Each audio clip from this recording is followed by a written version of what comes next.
என்னோடு சேர்ந்து அப்போஸ்தலரின் புத்தகம்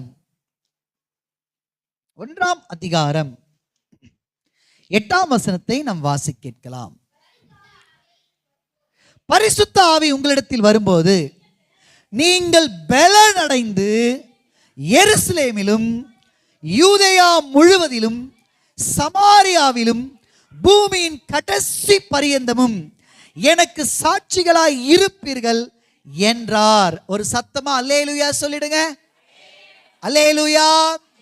அருமையானவர்களே, வேதத்துல ஆண்டவர் இஸ்ரவேல் ஜனங்களுக்காக, தம்முடைய ஜனங்களுக்காக 7 விதமான பண்டிகைகளை அவர் கொண்டாடும்படி என்ன பண்றார்னா கொடுத்தார் என்று வேதத்துல நம்ம பார்க்க முடியும். ஆமென்.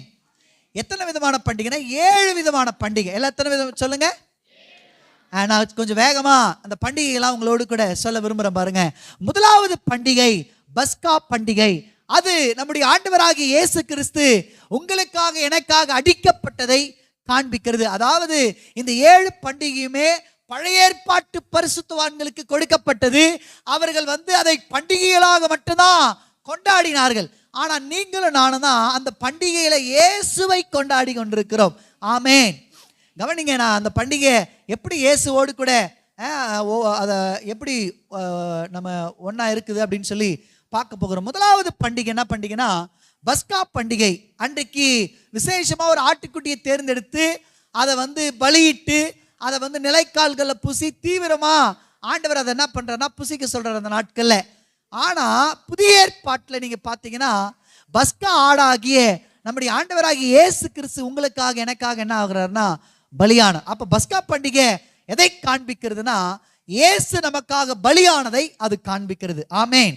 2வது பண்டிகை புளிப்பில்லாத அப்ப பண்டிகை. ஆமென். கவனிங்க, நம்முடைய ஆண்டவராகிய இயேசு கிறிஸ்து அடிக்கப்பட்டது உண்மை. ஆனா அவர் எப்படி அடக்கம் பண்ணப்படுறாருன்னா பாவமற்றவராக, புளிப்பில்லாதவராக. புளிப்பு அது பாவத்துக்கு என்ன ஆகுதுன்னா ஒரு ஒப்பனையாக சொல்லப்படுகிறது. அப்போ நம்முடைய ஆண்டவராகிய இயேசு கிறிஸ்து பாவமற்றவராக அடக்கம் பண்ணப்பட்டார் என்பதை இந்த பண்டிகை என்ன பண்ணுதுன்னா நமக்கு காண்பிக்கிறது. ஆமென்.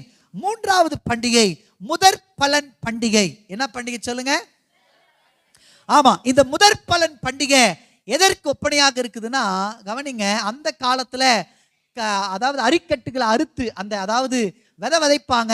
விதை விதைச்ச அந்த விதையானது முளைக்குது பார்த்தீங்களா, அந்த முதற் பலன் அதை ஆண்டுடைய சமூகத்தில் கொண்டு போய் அசைவாட்டுவாங்க பாருங்க. இதுதான் பழைய ஏற்பாட்டு பரிசுத்தவான்கள் செய்தார்கள். ஆனா இது புதிய ஏற்பாட்டில் இயேசுவோடு கூட இது என்ன பண்ணுதுன்னா ஒப்பிடப்படுகிறது. எப்படின்னா முதற் பலன் பண்டிகை எதற்கு அடையாளம் இருக்குன்னா நம்முடைய ஆண்டவராக இயேசு கிறிஸ்து பஸ்கா ஆடாக அடிக்கப்பட்டார், பாவமில்லாதவராக அடக்கம் பண்ணப்பட்டார். அவர் 3வது நாள் உயிர் தெழுந்தார் பாருங்க. உயிர் தெழுதலின் முதற் பலனானார் பாருங்க. அதை காண்பிக்கிறதாக இருக்கிறது. ஆமென். 4வது பண்டிகை என்ன பண்டிகைனா யாத்ராகம் 23:16 சொல்லுகிறது அறுப்பின் பண்டிகை என்று. யாத்ராகம் 34:22 சொல்லுகிறது அது வாரங்களின் பண்டிகை என்று. லேவியராகமம் 23:15 நீங்க வாசிங்கன்னா அது முதல் கனிகளை செலுத்தும் பண்டிகை என்று அங்க நம்ம வாசிக்கிறோம். ஆமென். இப்படி பல பெயர்கள் இதற்கு சொல்லப்பட்டாலும் இன்றைக்கு நம்ம இந்த பண்டிகை என்ன பேர் வச்சிருக்கிறோம்னா பெந்தேகோஸ்தே என்னும் பண்டிகைன்னு பேர் வச்சிருக்கிறோம். ஆமென். இது பரிசுத்த ஆவியானவர் முதல்ல நிரந்தரமா இந்த பூமிக்கு அனுப்பப்பட்டதை இது இந்த பண்டிகை காண்பிக்கிறது. ஆமென். 5வது பண்டிகை எக்கால பண்டிகை. அது நம்முடைய ஆண்டவராக இயேசு கிறிஸ்து திரும்பவுமாய் இந்த பூமிக்கு வரப்போகிறார் என்பதை அது காண்பிக்கிறது. 6வது பண்டிகை பாவ நிவர்த்தி நாள் பண்டிகை. இது நாடுகளின் நியாய தீர்ப்பை குறிக்கிறது. 7வது பண்டிகை பார்த்தீங்கன்னா கூடார பண்டிகை என்று வரும். இந்த கூடார பண்டிகை எதற்கு அடையாளமா இருக்குன்னா இயேசு கிறிஸ்து இந்த பூமியில 1000 வருஷம் அரசாட்சி செய்ய போகிறார் என்பதை நமக்கு காண்பிக்கிறதாக இருக்கிறது. ஆமென். அப்போ இந்த 7 பண்டிகையிலும் பழைய ஏற்பாட்டு பரிசுத்தவான்கள் வெறும் பண்டிகைகளாக கொண்டாடினார்கள். ஆனா நீங்களும் நானும் இந்த ஒவ்வொரு பண்டிகையிலையும் இயேசுவை கொண்டாடி கொண்டிருக்கிறோம். ஆமென். கடந்த நாட்கள்ல நம்ம பஸ்கா பண்டிகையை கொண்டாடணும். ஆமென். அதுதான் குட் ஃப்ரைடே நம்ம சொல்றோம். ஆமென். அதுக்கப்புறம் அவர் புளிப்பில்லாதவரா அடக்கம் பண்ணப்பட்டார் என்பதை நாம் கொண்டாடினோம். அதுக்கப்புறம் உயிர்த்தெழுத நாள்ல முதற் பலன் பண்டிகையை நம்ம என்ன பண்ணோம்னா கொண்டாடினோம். ஆமேன். பஸ்காவிலிருந்து சரியா 50வது நாள் தான் பெந்தேகொஸ்தே என்னும் நாள். அல்லேலூயா. அதுதான் வாரங்களின் பண்டிகை என்று வேதத்துல பதிவிடப்படுகிறது. ஆமேன். விசேஷமா யூதர்கள் என்ன பண்ணுவாங்கன்னா அந்த நாள்ல அவங்க கோதுமையை அறுவடை செய்வார்கள். கோதுமையை அறுவடை செய்து ஆண்டவர் எங்களுக்கு ஒரு நல்ல விளைச்சலை கொடுத்தார், இந்த ஆண்டு எந்த எதிரிகளும் வந்து இந்த விளைச்சலை அபகரித்துக் கொள்ளாதபடிக்கு கர்த்தர் எங்களுக்கு நல்ல பலனை கொடுத்தார் என்று நன்றி நிறைந்த இருதயத்தோடு கூட எல்லாரும் சேர்ந்து என்ன பண்ணுவாங்கன்னா, அதாவது ரூத்தின் புத்தகத்தை அந்த நாட்களில் தியானித்து தேவனுக்கு இருதயத்தின் ஆழத்திலிருந்து என்ன பண்ணுவாங்கன்னா நன்றிகளை செலுத்துவார்கள். ஆமேன். அல்லேலூயா. நாமும் கூட என்ன பண்ணியிருக்கிறோம்னா இந்த நாட்களில் இந்த பெந்தேகொஸ்தே ஞாயிற்றுக்கிழமையில வந்து தேவனுக்கு நன்றி செலுத்தும்படி வந்திருக்கிறோம். ஏன் தெரியுமா? அவர் நம்ம மேல பாராட்டின கிருபை பெரியது. அல்லேலூயா. சத்தமா சொல்லுங்க. அவங்களுக்கு அறுவடை மிகுதியா கிடைச்சதுனால அன்றைக்கு நன்றி செலுத்தினார்கள். ஆனா இன்றைக்கு நம்ம ஏன் தேவனுக்கு நன்றி சொல்லும்படி வந்திருக்கிறோம்னா, உங்களை என்னைய கர்த்தர் ரட்சித்திருக்கிறாரே அதற்காக நன்றி சொல்லும்படி வந்திருக்கிறோம். ஆமென். நல்லா கவனிங்க. பழைய ஏற்பாட்டில் ஒரு பெந்தேகொஸ்தே பண்டிகை வந்தது. அன்றைக்கு என்ன நடந்ததுன்னா, ஜனங்கள் கிறிஸ்துவை நிராகரித்தார்கள், பிதாவாகி தேவனை நிராகரித்தார்கள்.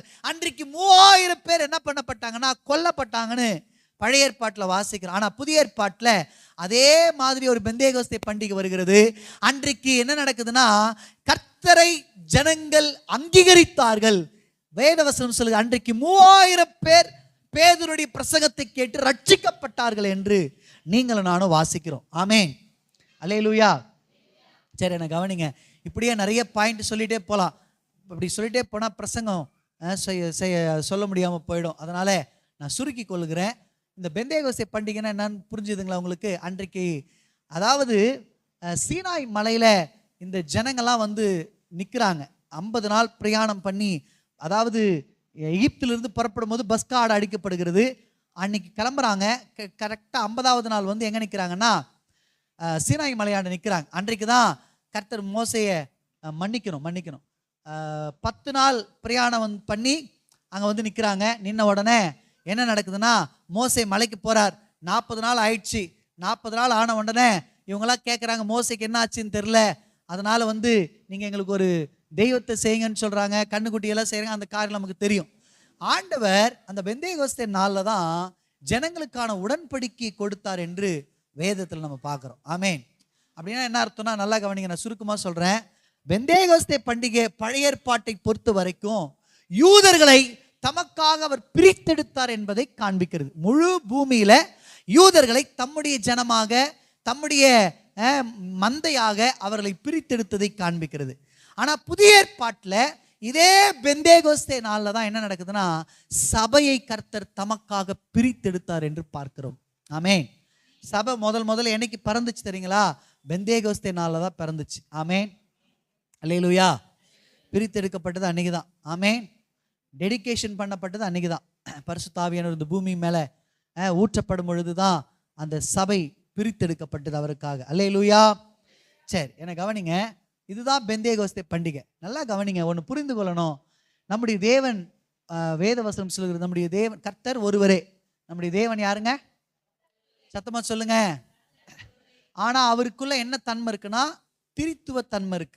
அதனால 3 கடவுள் இல்லை நமக்கு. அவர் ஒருவர் தான். பிதாவாகிய தேவனும் அவரே, குமாரனாகி கிறிஸ்துவும் அவரே, பரிசுத்த ஆவியாகிய தேவனும் அவரே. ஒரே ஒரு சூரியன் தான். அந்த சூரியனுக்கு எப்படி 3 விதமான தன்மைகள் இருக்கோ, அது கோலாகவும் இருக்கிறது, அது வந்து வெப்பத்தையும் என்ன பண்ணுது, கொடுக்கிறது, வெளிச்சத்தையும் என்ன பண்ணுதுங்க. ஸோ ஒரே சூரியன் தான், அதுக்குள்ள என்ன இருக்கு, 3 விதமான தன்மை இருக்கிறது போல. தண்ணி ஒன்று தான், அது வந்து 3 நிலையில் செயல்படுது பாருங்க. அது லிக்விட் ஸ்டேஜ்லையும் இருக்குது, சாலிட் ஸ்டேஜ்லையும் இருக்குது, அப்புறம் வேப்பர் ஸ்டேஜ்லையும் இருக்குது. அப்போ 3மே வேற வேறையான்னு கேட்டீங்க, இல்லை, ஒன்னே ஒன்று தான். அது வந்து தன்னை 3 நிலையிலையும் என்ன பண்ணுது, வெளிப்படுத்துறது போல. நம்முடைய தேவன் ஒருவர் தான். எல்லாம் சொல்லுங்க. அவருக்கு 3 விதமான ஆள் தத்துவங்கள் இருக்கிறது. ஆமேன். அதனால அந்த திரித்துவ தேவனுடைய 3வது திரித்துவத்தில் 3ஆம் நபராகி பரிசுத்த ஆவியானவர் இந்த பூமிக்கு கொடுக்கப்பட்ட நாள் தான் இந்த நாள். ஆமேன். திரித்துவத்தின் 2ஆம் நபராகி இயேசு இந்த பூமிக்கு வந்ததை தான் நம்ம என்னவா கொண்டாடுறோங்க?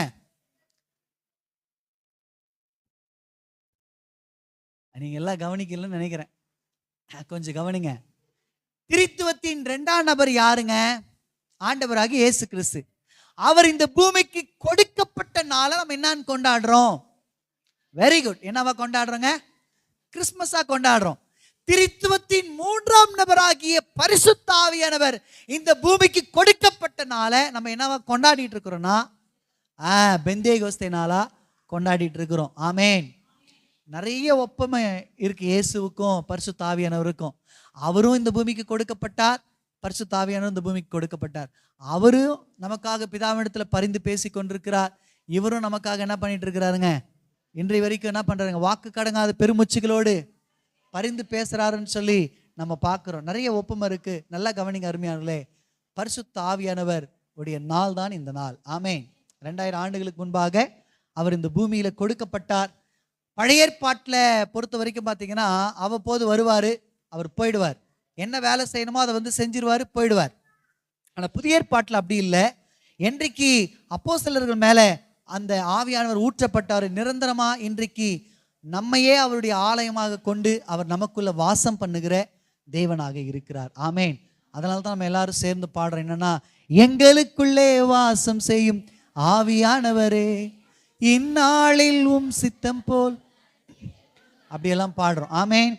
கர்த்தருக்கு நான் மகிமை செலுத்துகிறேன். ஒரு விசையாய் கூட இந்த பெந்தேகோஸ்தே பண்டிகைக்கு உங்க எல்லாரையும் நான் வாழ்த்துகிறேன், வரவேற்கிறேன். இந்த தேவனுடைய மகிமை இந்த பண்டிகை நாளில உங்க ஒவ்வொருவரையும் நிரப்பட்டு நான் ஜெபிக்கிறேன். ஆமேன், ஆமேன்.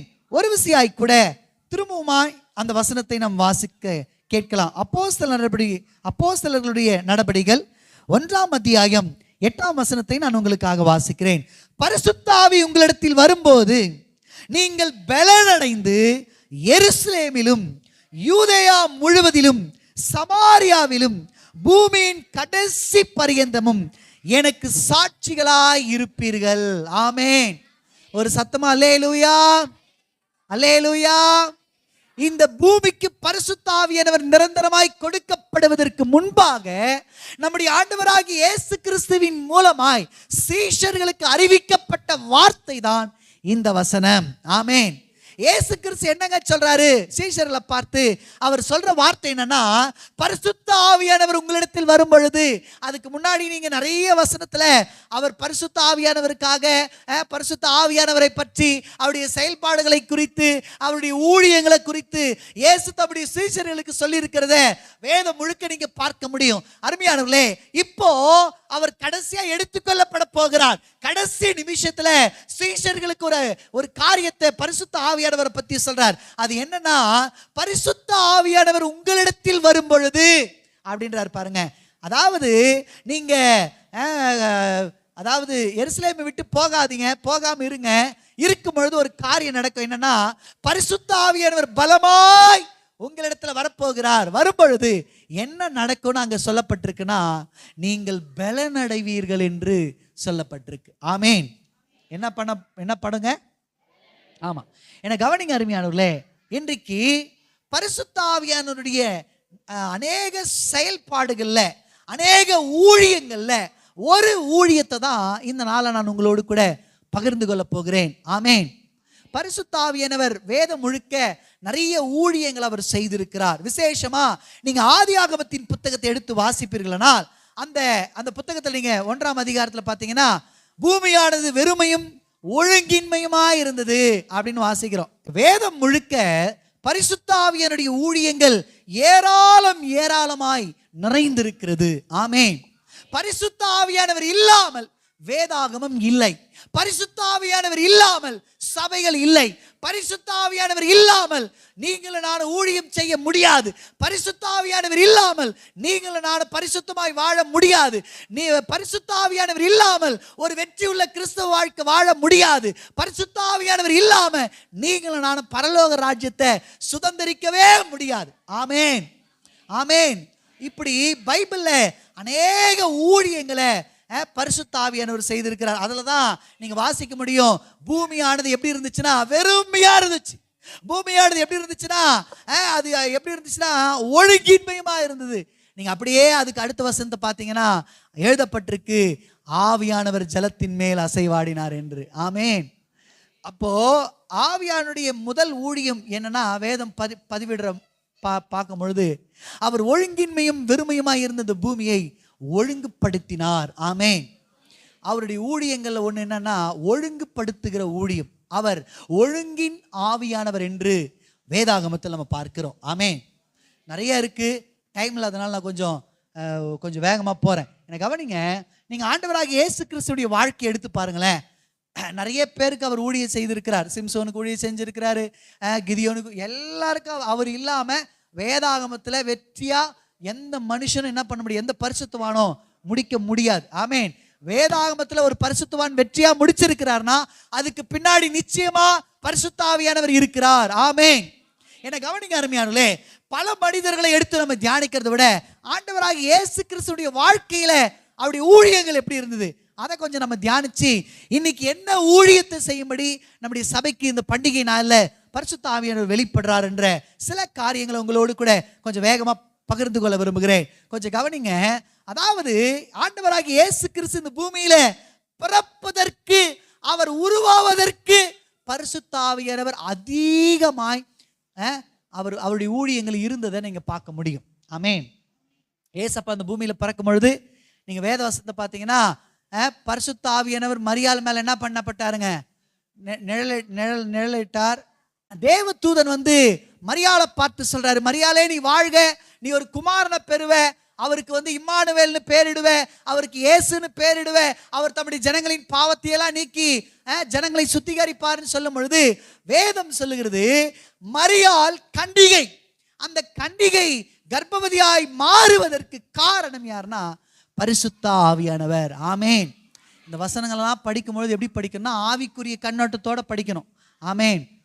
மாம்சீக கண்ணோட்டத்தோடு கூட என்ன பண்ணிடக்கூடாது, பார்க்கக்கூடாது. இதை எடுத்து நிறைய பேர் நிறைய வியாக்கியானம் பண்ணுறவங்களாம் இருக்கிறாங்க, நிறைய தவறாக பேசுகிறவர்கள், தவறான உபதேசத்தை பகிர்ந்து கொள்றவங்களாம் இருக்கிறாங்க. அதனால ஒவ்வொரு வசனத்தையும் நீங்கள் எப்படி இருக்கணும்னா பரிசுத்த ஆவியோட உதவியோடு கூட அந்த ஆவிக்குரிய கண்களோடு கூட என்ன பண்ணணும், நீங்கள் பார்க்கணும். சரி, எனக்கு கவனிங்க. இயேசு இந்த பூமியில உருவாவதற்கு, இயேசுவை அதாவது அவரை என்ன சொல்றதுன்னா, அவரை கொண்டு வருவதற்கு, அவர் உருவாவதற்கு மிக முக்கியமான ஊழியத்தை யார் செய்ததுன்னா பரிசுத்த ஆவியானவர் செய்கிறார். ஆமென். இயேசு கிறிஸ்து இந்த பூமிக்கு வரணும்னாவே பரிசுத்த ஆவியானவர் அதிகமாய் தேவைப்பட்டார் என்பதை வேதத்திலிருந்து நம்ம பார்க்க முடியும். ஆமென். விசேஷமா நீங்க இயேசு கிறிஸ்துடைய ஊழியங்கள்ல பார்த்தீங்கன்னு வச்சுங்களேன், அவரை பலப்படுத்தின ஆவியானவராய் இருந்தார். ஆமென். 40 நாள் ஃபாஸ்டிங்ல இருக்கிறார். அந்த 40 நாளும் ஆவியானவர் இயேசு கிறிஸ்துவை பலப்படுத்தினார் என்று நீங்களும் நான் என்ன பண்ண முடியும்னா வாசிக்க முடியும். ஆமென். ரெண்டாவது, இயேசு கிறிஸ்து சாட்சியுள்ள ஊழியத்தை செய்வதற்கு இந்த பரிசுத்த ஆவியானவர் மிகப்பெரிய உதவியாக இருந்தார் என்று நாம் பார்க்கிறோம். இயேசு கிறிஸ்து யோர்தான் நதியில் ஞானஸ்நானம் எடுக்கிறார். ஞானஸ்நானம் எடுத்து கரையேறும் பொழுது வேதம் சொல்லுகிறது, யோவான் ஸ்நானகனுக்கு ஏற்கனவே பரலோகத்திலிருந்து ஒரு வெளிப்பாடு, ஒரு வார்த்தை வந்துடுச்சு. என்னன்னா, யார் ஒருத்தர் வந்து, அதாவது நிறைய பேர் ஞானஸ்நானம் எடுப்பாங்க, முக்கியமா மேசியா வந்து ஞானஸ்நானம் எடுக்கும் பொழுது அவர் மேல புறாவின் ரூபத்தை கொண்டு யார் பரிசுத்த ஆவியானவர் இறங்குவார்ல, அவர்தான் மேசியா அப்படின்னு கண்டுபிடிச்சுக்கோ அப்படின்றார் பாருங்க.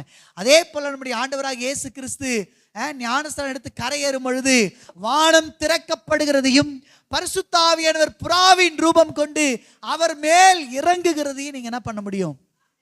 ஆமா, உடனே யோவான் ஸ்நானகன் சொல்றாரு தம்முடைய சீஷர்களை பார்த்து, இதோ உலகத்தின் பாவத்தை சுமந்து தீர்க்கிற தேவாட்டுக்குட்டி, இவர்தான் மேசியா அப்படின்னு என்ன பண்றாருங்க, அவரு கை காண்பிக்கிறத நீங்க பார்க்க முடியும். அப்போ கிறிஸ்துவ வாழ்க்கையில ஒரு பெரிய சாட்சியை அவர் பெறுவதற்கான காரணம் யாருன்னா பரிசுத்த ஆவியானவர். ஆமென். அல்லேலூயா. கவனிங்க, அது மாத்திரம் இல்லைங்க, பிதாவின் சித்தத்தை நிறைவேற்றுவதற்கு இந்த பரிசுத்த ஆவியானவர் உதவி செய்தார். ஆமென். அல்லேலூயா. பரிசுத்த ஆவியானவர் ஒவ்வொரு நிமிஷமும் இயேசுவோடு கூட இருந்து அவரை தேற்றிக்கொண்டே இருந்து பிதாவின் சித்தத்தை முழுவதுமாய் நிறைவேற்றுவதற்கு ஆவியானவர் பயங்கரமா இயேசு கிறிஸ்துவுக்கு உதவி செய்தார். ஆமென்.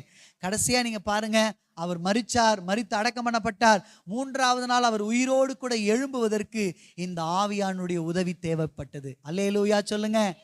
அப்போ இயேசு கிறிஸ்துடைய வாழ்க்கையில இயேசு உருவாவதற்கு பரிசுத்த ஆவியுடைய ஊழியம் தேவைப்பட்டது. இயேசு கிறிஸ்து சாட்சியாய் ஜீவிப்பதற்கு இந்த பரிசுத்த ஆவியானவர் தேவைப்பட்டார். அவர் அற்புதங்கள் அடையாளங்களை செய்வதற்கு இந்த பரிசுத்த ஆவியானவர் உதவி செய்தார். அவர் சாட்சியுள்ள வாழ்க்கை வாழ்வதற்கு, அவர் பிதாவினுடைய சித்தத்தை 100% நிறைவேற்றுவதற்கு இந்த பரிசுத்த ஆவியுடைய ஊழியம் தேவைப்பட்டது. அது மாத்திரமல்ல, மரித்து அடக்கம் பண்ணப்பட்டு 3வது நாள் உயிரோடு கூட எழுவதற்கு, அவர் மீண்டும் ஜீவனோடு கூட எழுவதற்கு இந்த பரிசுத்த ஆவியானவர் உதவி செய்தார் என்று நாம் பார்க்கிறோம். ஆமென், ஆமென். என்ன கவனிங்க அருமையானவர்களே, ஒரு நம்முடைய ஆண்டவராகிய இயேசு கிறிஸ்து இந்த பூமியில சக்சஸ்ஃபுல்லா தம்முடைய ஊழியத்தை நிறைவேற்றுவதற்கு பரிசுத்த ஆவியானவர் தேவைப்படுவாரானால், அவருக்கு பிதாவின் ஆவியானுடைய அந்த ஒத்தாசையெல்லாம் தேவையில்லை. ஏன்னா அவரே தேவத்தன்மையில் இருக்கிறார். ஆமா தானங்க? அவரே தேவனுடைய ரூபமா இருக்கிறார். அவருக்கு யார் தேவையில்லை? பரிசுத்த ஆவியுடைய உதவியெல்லாம் தேவையில்லை. ஆனா அவர் இந்த பூமியில வெற்றிகரமாய் ஊழியத்தை செய்வதற்கு, அவர் சாட்சியா இருப்பதற்கு, மரித்து உயிர் தெழுவதற்கு ஆவியானவர் தேவைன்னா உங்களுக்கு எனக்கு கண்டிப்பா அந்த ஆவியானவர் தேவை. ஆமென். இன்னைக்கு இந்த ஆவியானுடைய ஊழியங்கள் பல பல ஊழியங்கள் இருந்தாலும், ஏசாயால கூட ரொம்ப அற்புதமாக ஒரு வசனம் நான் உங்களுக்காக வாசிக்கிறேன். ஏசாயா எடுத்துக்கொள்ளுங்க. ஏசாயா தீர்க்கதரிசன புத்தகம்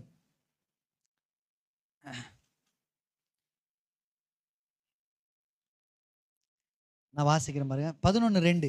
ஞானத்தையும் உணர்வையும் அருளும் ஆவியையும், ஆலோசனையும் பலனையும் அருளும் ஆவியையும், அறிவையும் கர்த்தருக்கு பயப்படுகிற பயத்தையும் அருளும் ஆவியுமாகிய கர்த்தருடைய ஆவியானவர் அப்படின்னு சொல்லி அங்கே ஆவியானுடைய ஊழியத்தை பற்றி இங்கே எழுதப்பட்டிருக்கு. கவனிங்க அருமையானவர்களே, வேதத்தில் அநேக பகுதியில் இந்த ஆவியானுடைய ஊழியங்களை பற்றி நம்ம என்ன பண்ண முடியும்னா படிக்க முடியும்.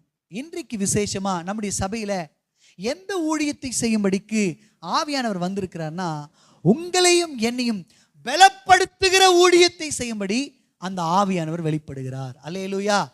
அதனால தான் இங்க வேத வசனத்தில் நீங்க வாச்சோம், பரிசுத்த ஆவியானவர் உங்களிடத்தில் வரும்பொழுது என்ன நடக்குதுன்னா நீங்க பலன் அடைகிறீர்கள். ஆமென்.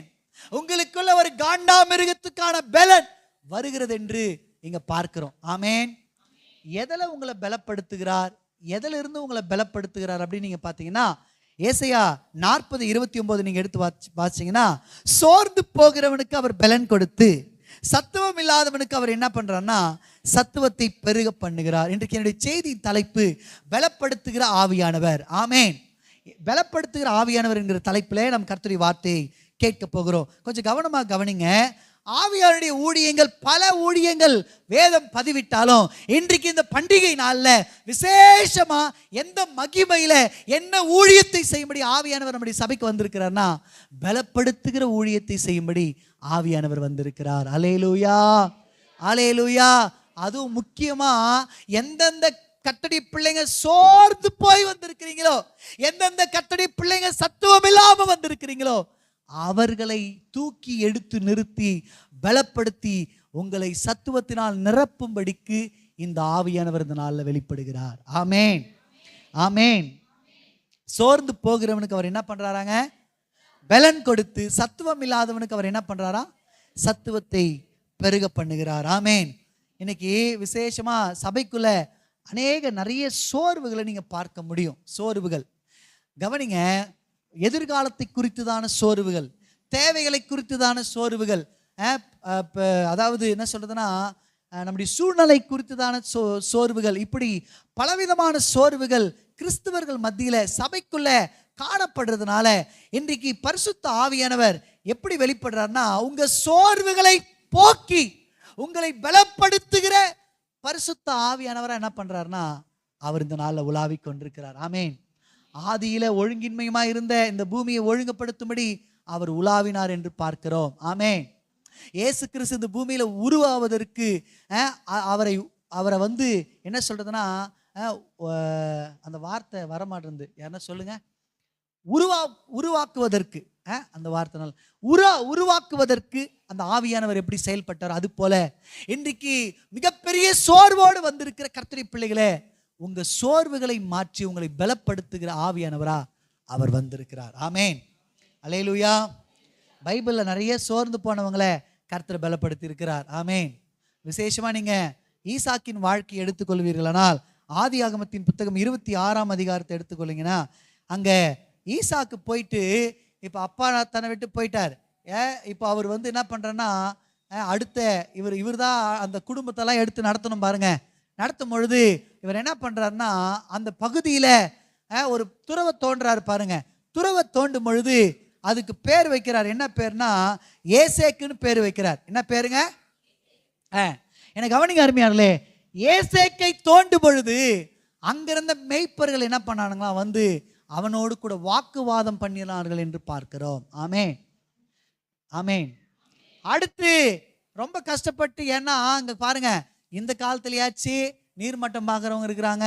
நீர்மட்டத்தெல்லாம் பார்த்து போர் போடுறோம். ஆனால் அந்த காலங்களில் அந்த நீர்மட்டம் பார்க்கறதெல்லாம் கிடையாது. அவங்க குத்து மதிப்பாக தேவன் பேரில் இருக்கிற ஒரு ஒரு ஒரு நம்பிக்கையில் அவங்க என்ன பண்ணுவாங்க, ஒரு துறவை வெட்டுவாங்க. அங்கே தண்ணி வந்துச்சுன்னா பார்ப்பாங்க, இல்லைன்னா அவங்க போயிடுவாங்க கடந்து.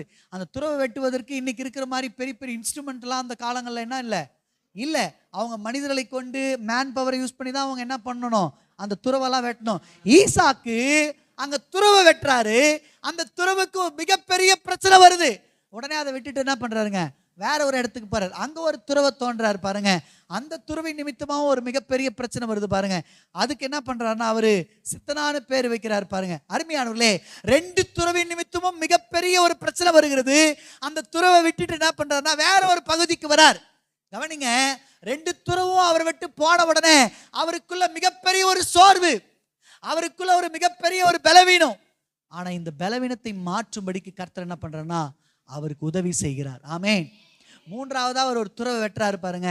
அதற்கு அவர்கள் வந்து, அந்த மேய்ப்பர்கள் வந்து அவரோடு கூட வாக்குவாதம் பண்ணல அப்படின்னு நம்ம வாசிக்கிறோம். உடனே அதுக்கு ரெகபோத்துன்னு பேர் வைக்கிறார். அல்லேலூயா, அல்லேலூயா. உங்க வாழ்க்கையில் இருக்கிற எல்லா சித்தனா மாறுகிறது. உங்க வாழ்க்கையில் இருக்கிற எல்லா ஏசேக்கு மாறுகிறது. எல்லாம் மாறி, உங்க சோர்வுகள் மாறி, உங்க பிரச்சனைகள் மாறி, உங்களை பலப்படுத்துகிற நாள் இந்த நாள். அல்லேலூயா. இன்னைக்கு பரிசுத்த ஆவியானவர் இன்றைக்கு இந்த பண்டிகை நாள்ல வந்ததற்கான நோக்கமே என்னன்னா, உங்களை பலப்படுத்த வேண்டும் என்று. ஆமென். ஏசேக்கு உங்களை விட்டு போலாம், சித்தனா உங்களை விட்டு போலாம். ஆனா உங்களுக்காக ஒரு ரெகபோத்தை கொடுத்து உங்களை ஆசீர்வதிக்கும்படி கர்த்தர் வந்திருக்கிறார். உங்களை பலப்படுத்தும்படி கர்த்தர் வெளிப்பட்டிருக்கிறார். அல்லேலூயா சொல்லுங்க. அல்லேலூயா, அல்லேலூயா. ஆதியாகமத்தின் புத்தகம் 21ஆம் அதிகாரத்தை நீங்க எடுத்து பார்த்தீங்கன்னா, அங்க ஆகார அவங்க வீட்டுக்காரு ஒரே ஒரு துறவு தண்ணி கொடுத்து அமுச்சு விட்டுறாரு பாருங்க. இப்போ ஆகார் கையில குழந்தை, அவனும் ஆகார புறப்பட்டு வராங்க பாருங்க. அருமையானே, கொஞ்சம் தூரம் வந்த உடனே துறவில இருந்த தண்ணி எல்லாம் என்ன ஆயிடுச்சுன்னா, துருத்தியில இருந்த தண்ணி எல்லாம் தீர்ந்து போச்சு. தீர்ந்து போன உடனே இவங்க குழந்தைக்கு தாகம் எடுக்குது பாருங்க. தாகத்தினால இவன் அந்த தாகத்தை தாங்க முடியல. அதனால அவன் அழுறா. இந்த அம்மா என்ன பண்ணுதுன்னா, ஆகார் தனக்கு நேரிட்ட எல்லா துன்பங்களையும் நினைச்சு பார்த்து, ஐயோ எல்லாருமே நம்மளை விட்டு போயிட்டாங்க, இந்த பிள்ளை மட்டும் தான் நம்ம கிட்ட இருக்கு, இதுவும் நம்மளை விட்டு போயிடுமோன்ற ஒரு மிகப்பெரிய கவலையில, மிகப்பெரிய சோர்வுல அந்த அம்மா பிள்ளை சாகிறத பார்க்க முடியாம என்ன பண்ணுதுன்னா, தூரத்துல போயிட்டு அந்த அம்மா அழுது பாருங்க. வேதவசனம் சொல்லுகிறது, சோர்ந்து போகிறவனுக்கு அவர் பலன் கொடுக்கிறவர் அல்லவா, சத்துவம் இல்லாதவனுக்கு அவர் சத்துவத்தை பெருக பண்ணுகிற தேவன் அல்லவா. ஆகாரின் அழுகுரலை கர்த்தர் கேட்டார். ஆமேன். பிள்ளையினுடைய அழுகுரலை கர்த்தர் கேட்டு அந்த இடத்துல ஒரு பெரிய நீரூற்றை உண்டாக்கி அவர்களை போஷித்து அவர்களை ஆசீர்வதித்து அவளை பலப்படுத்தினார் என்று நம்ம வேதத்துல பார்க்கிறோம். ஆமேன். இன்னைக்கு ஆகாரின் நிலைமையோடு கூட நீங்க வந்திருக்க, ஆகாரை போல ஒரு பெரிய சூழ்நிலையில நீங்க வந்திருக்கலாம், சோர்ந்து போன சூழ்நிலையில வந்திருக்கலாம். அருமையானே, உங்க வாழ்க்கையில் ஒரு பெரிய நீரூற்றை உண்டாக்கி உங்களை அவர் ஆசீர்வதிப்பேன்னு சொல்லுகிறார். ஆமேன். அல்லேலூயா. சிம்சோன் வாழ்க்கையில சிம்சோனை கர்த்தர் ஒரு பெரிய நியாயாதிபதியை எழுப்புறார். அவனை கொண்டு மிகப்பெரிய ரட்சிப்பெல்லாம் கர்த்தர் கட்டளையிடுறாரு பாருங்க. ஆனா ஒரு முறை என்ன நடக்குதுன்னா, பெலிஸ்தியர்கள் இவனுக்கு விரோதமா வராங்க பாருங்க. வரும்பொழுது சிம்சோன் என்ன பண்றான்னா, அந்த இடத்துல அவங்ககிட்ட எந்த ஆயுதங்களும் இல்லை. அவன் கையில கிடைச்சது ஒரு கழுதையின் பச்சை தாடை எலும்பு. அந்த தாடை எலும்பை எடுத்து 1000 பெலிஸ்தியர்கள் அவன் என்ன பண்றான்னா கொல்றான் பாருங்க. அருமையானே, 1000 பேரோட யுத்தம் பண்ண உடனே அவனுக்கு என்ன ஆயிடுச்சுன்னா, மிகப்பெரிய ஒரு சோர்வு வந்துடுச்சு பாருங்க. சோர்வு வந்த உடனே பரிசுத்த ஆவியானவன் அப்படியே விடல. அவர் சோர்ந்து போகிறவனுக்கு பலன் கொடுக்கிறவர் அல்லவா, சத்துவம் இல்லாதவனுக்கு சத்துவத்தை பெருக பண்ணுகிறவர் அல்லவா, சோர்ந்து போகிறவன் அப்படியே கைவிடாம அவனை பலப்படுத்துகிற தேவன் அல்லவா. சிம்சோன் ஆண்டவரிடத்தில் ஜெபிக்கிறான், ஆண்டவரே இந்த சின்ன கைகளை கொண்டு மிகப்பெரிய ரட்சிப்பை கட்டளையிட்டீர். ஆனா இப்போ தண்ணி தாகத்தினால் நான் இப்ப சாக போற மாதிரி இருக்கு ஆண்டவரே, எனக்கு மனமருங்கன்னு அவன் ஜெபிக்கும் பொழுது அருமையான அந்த இடத்துல கர்த்தர் ஒரு நீரூற்றை உண்டாக்கினார் என்று நாம் பார்க்கிறோம். ஆமென். நம்முடைய தேவன் யாருன்னா சோர்ந்து போகிறவர்களுக்கு பலன் கொடுக்கிறவர். ஆமென். இன்னைக்கு அந்த ஊழியத்தை செய்யும்படிதான் அவர் நம்ம மத்தியில புறப்பட்டு வந்திருக்கிறார். அல்லேலூயா, அல்லேலூயா. அதனால தான் அப்போஸ்தலர் 1:8 நம்ம வாசித்தோம்.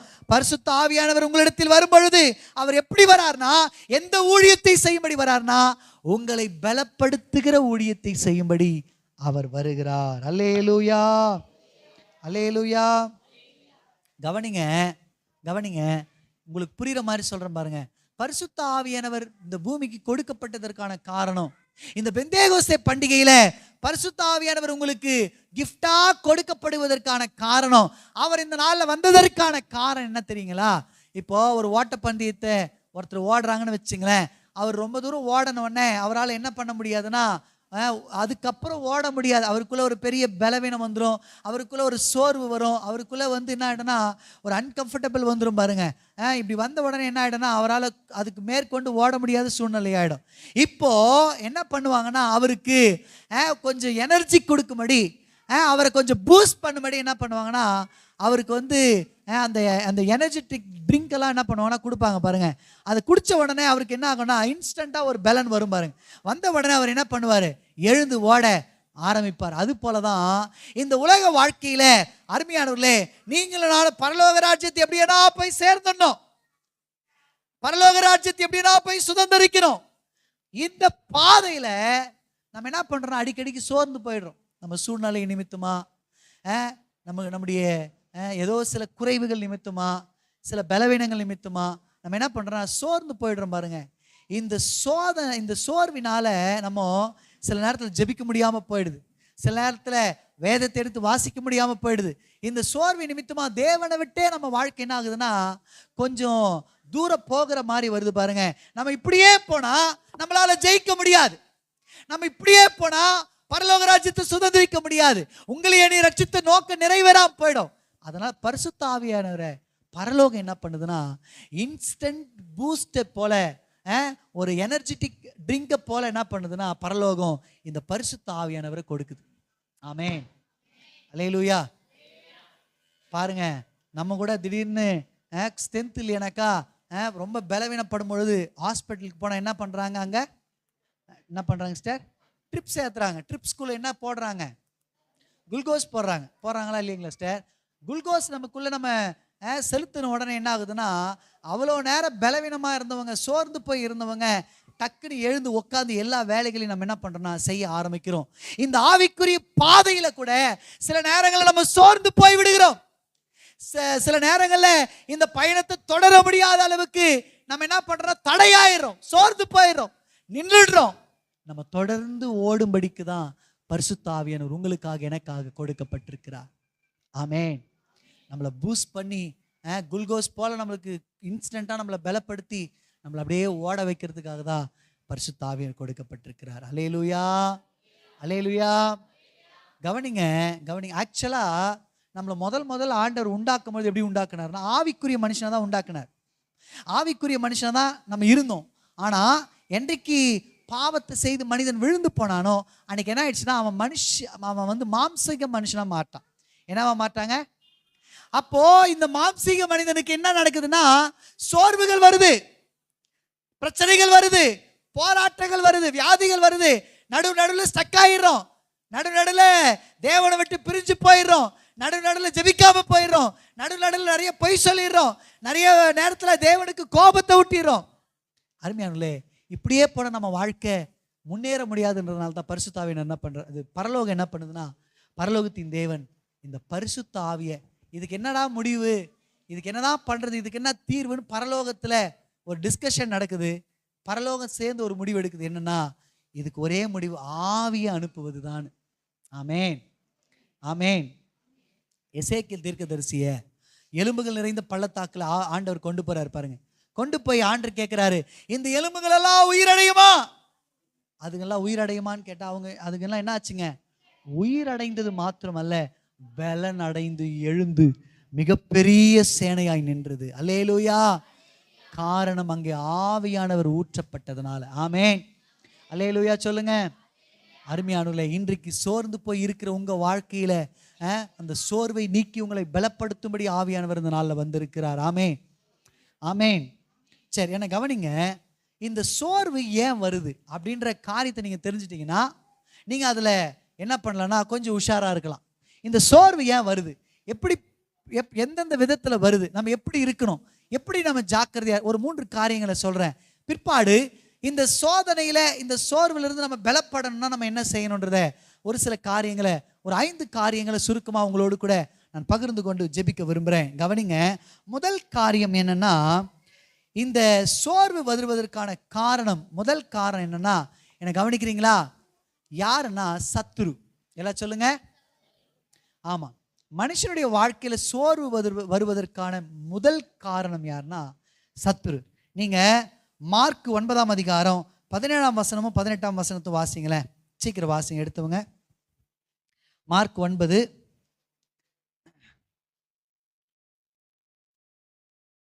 17 18. அப்பொழுது ஜனக்கூட்டத்தில் ஒருவன், போதகரே, ஊமையான ஒரு ஆவி பிடித்த என் மகனை உம்மிடத்துல கொண்டு வந்தேன். கவனிங்க, இங்க பாருங்க ஒரு நிமிஷம்.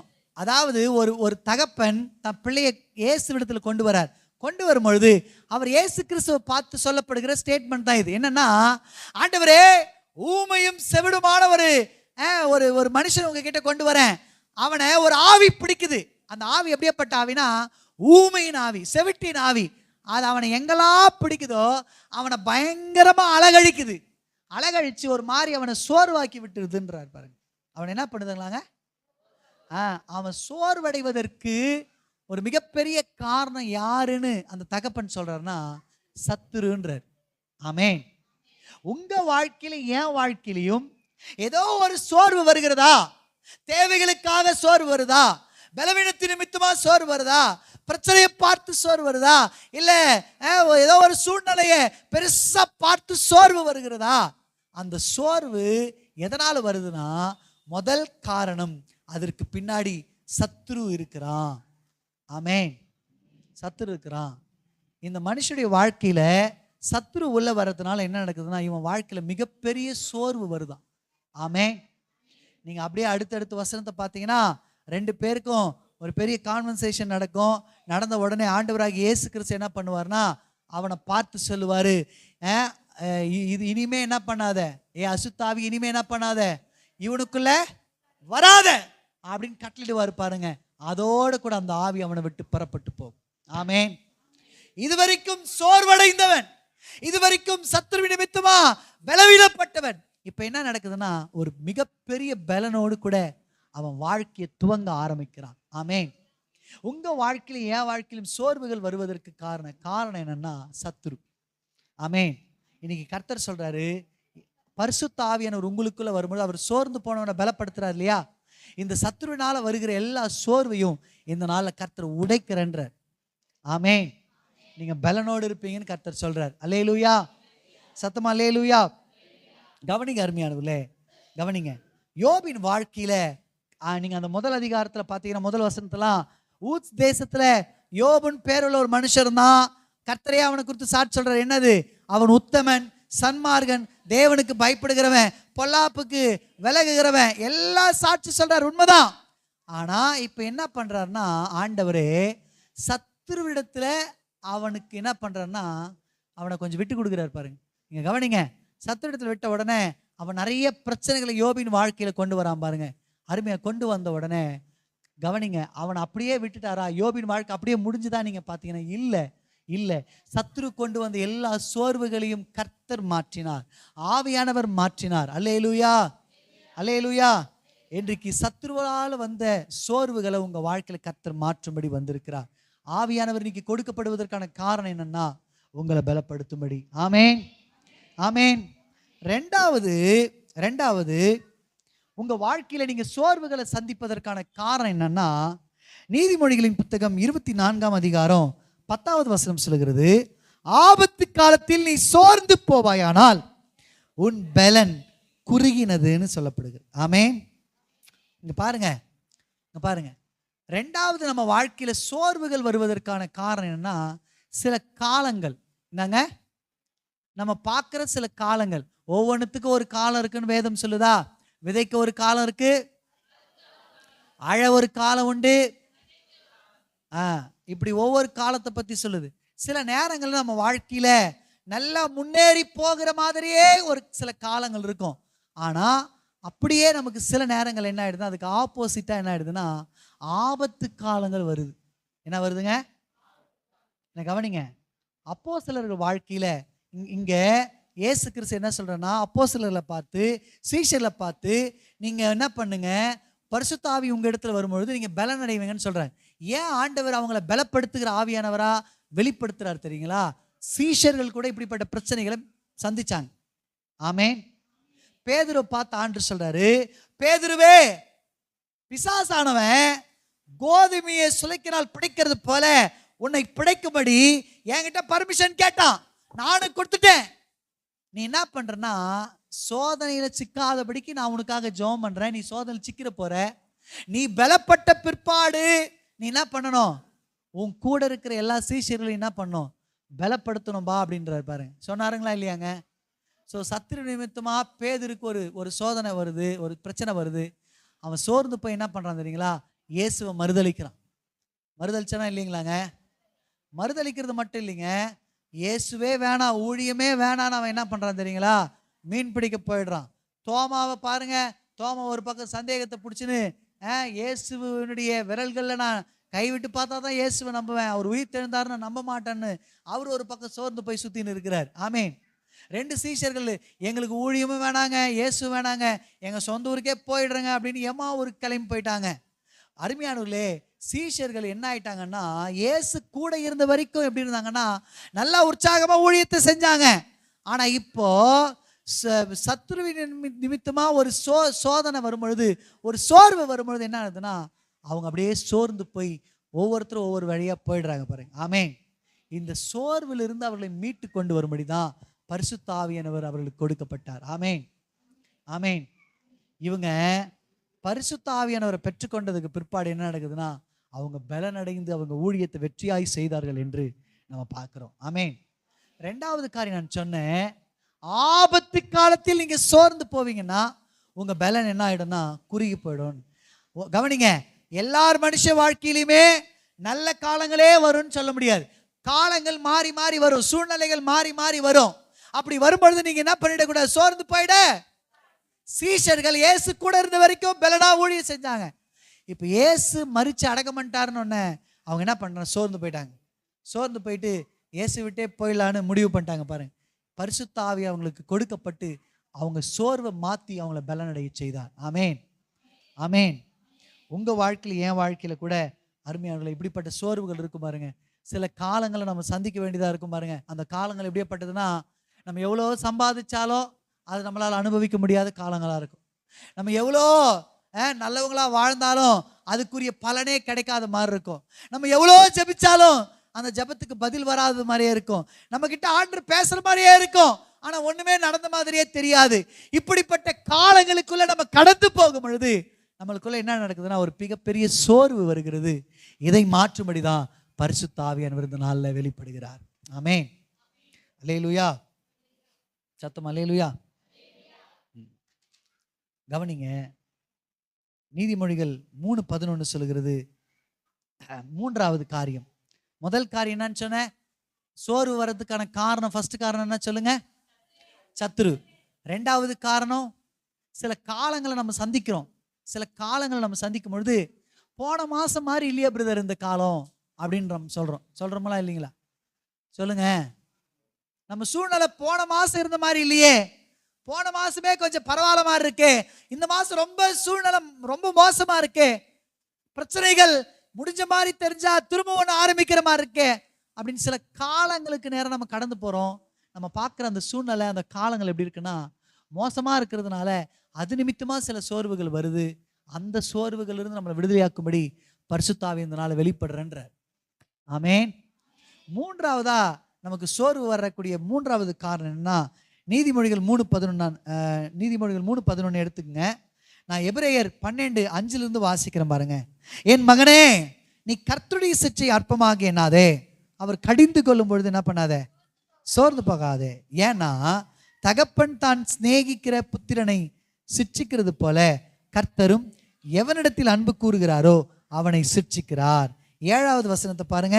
நீங்கள் சிற்றையை அதாவது சகிக்காம இருந்தீங்கன்னா தேவன் உங்களை என்ன பண்ண மாட்டாரு, புத்திரரா என்ன பண்ண மாட்டார்னா எண்ண மாட்டார் அப்படின்னு சொல்லி அங்க சொல்லப்படுது. 8 நீங்க பாத்தீங்கன்னா, அதாவது சில சிற்றைகள் உங்க வாழ்க்கையில வரும்போது நீங்க அதை ஏற்றுக்கொள்ள மாட்டீங்க, எங்களுக்கு அது வேணான்னு சொன்னீங்கன்னா நீங்க கர்த்தருடைய பிள்ளைகளா இருக்க மாட்டீங்கன்னு சொல்லி வேதம் நமக்கு என்ன பண்ணுதுன்னா தெளிவா சொல்லப்படுகிறது. ஆமென். எனக்கு கவனிங்க, மூன்றாவது இடம், நமக்கு சோர்வு வரக்கூடிய மூன்றாவது இடம் என்னதுன்னா சில சிற்றைகள். எல்லாம் சொல்லுங்க, சொல்லுங்க, சிற்றைகள். சில சிற்றைகள் நம்ம வாழ்க்கையில வரும் பாருங்க. சில பாதைக்கு நேராக கர்த்தர் நம்மளை நடத்துவாரு பாருங்க, சில சோதனைக்கு நேராக கர்த்தர் நம்மளை நடத்துவாரு பாருங்க. இப்படிப்பட்ட பாதையில என்ன ஆயிடும்னா நம்ம சோர்ந்து போயிடுறவங்களா இருக்கிறோம். ஆமென். ஏன் தெரியுமா நம்மளுக்கு அந்த சிற்றையை கர்த்தர் அனுமதிக்கிறாரு? நம்மளை நேசிக்கிறதுனாலன்னு வேதம் சொல்லுது. எந்த பிள்ளைகளை கர்த்தர் ரொம்ப நேசிக்கிறாரோ அவங்களுக்கு தம்முடைய சிற்றைகளை அனுபவித்து அந்த சிற்றையின் பாதையில் அவர்களை நடத்தி அது நிமித்தமா ஒரு மிகப்பெரிய ஆசீர்வாதத்தை அவங்க வாழ்க்கையில கொடுக்கும்படி கர்த்தர் வச்சிருக்கிறார். ஆமென். இயேசு கிறிஸ்துவினுடைய வாழ்க்கையில கூட ஒரு மிகப்பெரிய மகிமையை அவர் சுதந்திரிப்பதற்கு அவர் ஒரு சிற்றையின் பாதைக்குள்ள என்ன பண்றாருங்க, நடந்து போனார்னு பார்க்கிறோம். ஆமென், ஆமென். யோனா வாழ்க்கையில என்ன கவனி, யோனா சொல்றாரு, யோனாவை ஆண்டவர் என்ன சொல்றாரு, நினிவேக்கு போப்பான்றார். அவர் எங்க போறாருங்க, போறாரா? போகும்பொழுது அங்க ஒரு பெரிய பிரச்சனை உண்டாகுது, தூக்கி கடல்ல போடுறாங்க. அவர் மீனுக்கு விழுங்கும்படி கர்த்தர் கட்டளையிடுறாரு, மீன் விழுங்குது, அவர் ஒப்பு கொடுக்கிறாரு, ஆண்டவரே நான் மன்னிச்சிருங்கன்றாரு. உடனே மீன் என்ன பண்ணுதுங்க, அவர் வெளியே கக்குது. இப்ப சொல்ற, ஆண்டவரே நீ புறப்பட்டு போ, நினிவேக்கு போ, அங்க எச்சரினோன்னா அவர் புறப்பட்டு போய் எச்சரிக்கிறார். அங்க இருக்கிற மிருக ஜீவன்கள் இருந்து கடைசி ராஜா வரைக்கும் அருமை எல்லாரும் ரெட்டுடுத்தி சாம்பல்ல உட்காந்து உபவாசித்து அழுது தங்களை தாழ்த்துறதுனால கர்த்தரை என்ன பண்றாருன்னா அந்த பட்டணத்தை அழிக்காம காப்பாத்துறாரு. ஆமென். இது என்ன ஆயிடுச்சுன்னா இந்த யோனாக்கு மிகப்பெரிய ஒரு எரிச்சலை உண்டாச்சு.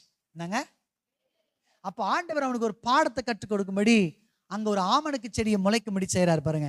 அந்த ஆமணக்கு செடி வளர்ந்த உடனே இவனுக்கு ஒரு பெரிய சந்தோஷம். ஏன்னா அவனுக்கு ஒரு பெரிய நிழல் தருது, அவனுக்கு ஒரு பெரிய அது காற்றோட்டமா இருக்குது பாருங்க, அவனுக்கு அது ஒரு சந்தோஷமா இருக்கு. உடனே அடுத்த நாள் என்ன பண்றான்னா ஒரு பூச்சி கட்டளையிடுறார். அந்த பூச்சி அந்த ஆமணக்கு செடியை சாப்பிடுது. வெயில் என்ன பண்ணுதுன்னா அவன் மேல பட்ட உடனே அவனுக்கு மிகப்பெரிய ஒரு எரிச்சல் உண்டாகுது. உடனே ஆண்டவர் கேட்கிறாரு, நீ நடாத, நீ நீர் பாய்ச்சாத ஒரு சாதாரண ஆமணக்கு செடிக்காக நீ இவ்வளோ பரிதபிக்கிறியே, நீ நடலாத, நீ நீர் பாய்ச்சல, நீ ஒன்னும் பாதுகாக்கல, அதுக்காக நீ இவ்வளோ பரிதபிக்கிறியே, நான் உண்டாக்கின என் ஜனங்கள், வலது கைக்கு இடது கைக்கு வித்தியாசம் தெரியாத அத்தனை லட்சம் ஜனங்கள் இருக்கிறாங்களே, நான் எப்படி இதுக்காக பரிதவிக்காம இருப்பேன் அப்படின்றார் பாருங்க. ஆமென்.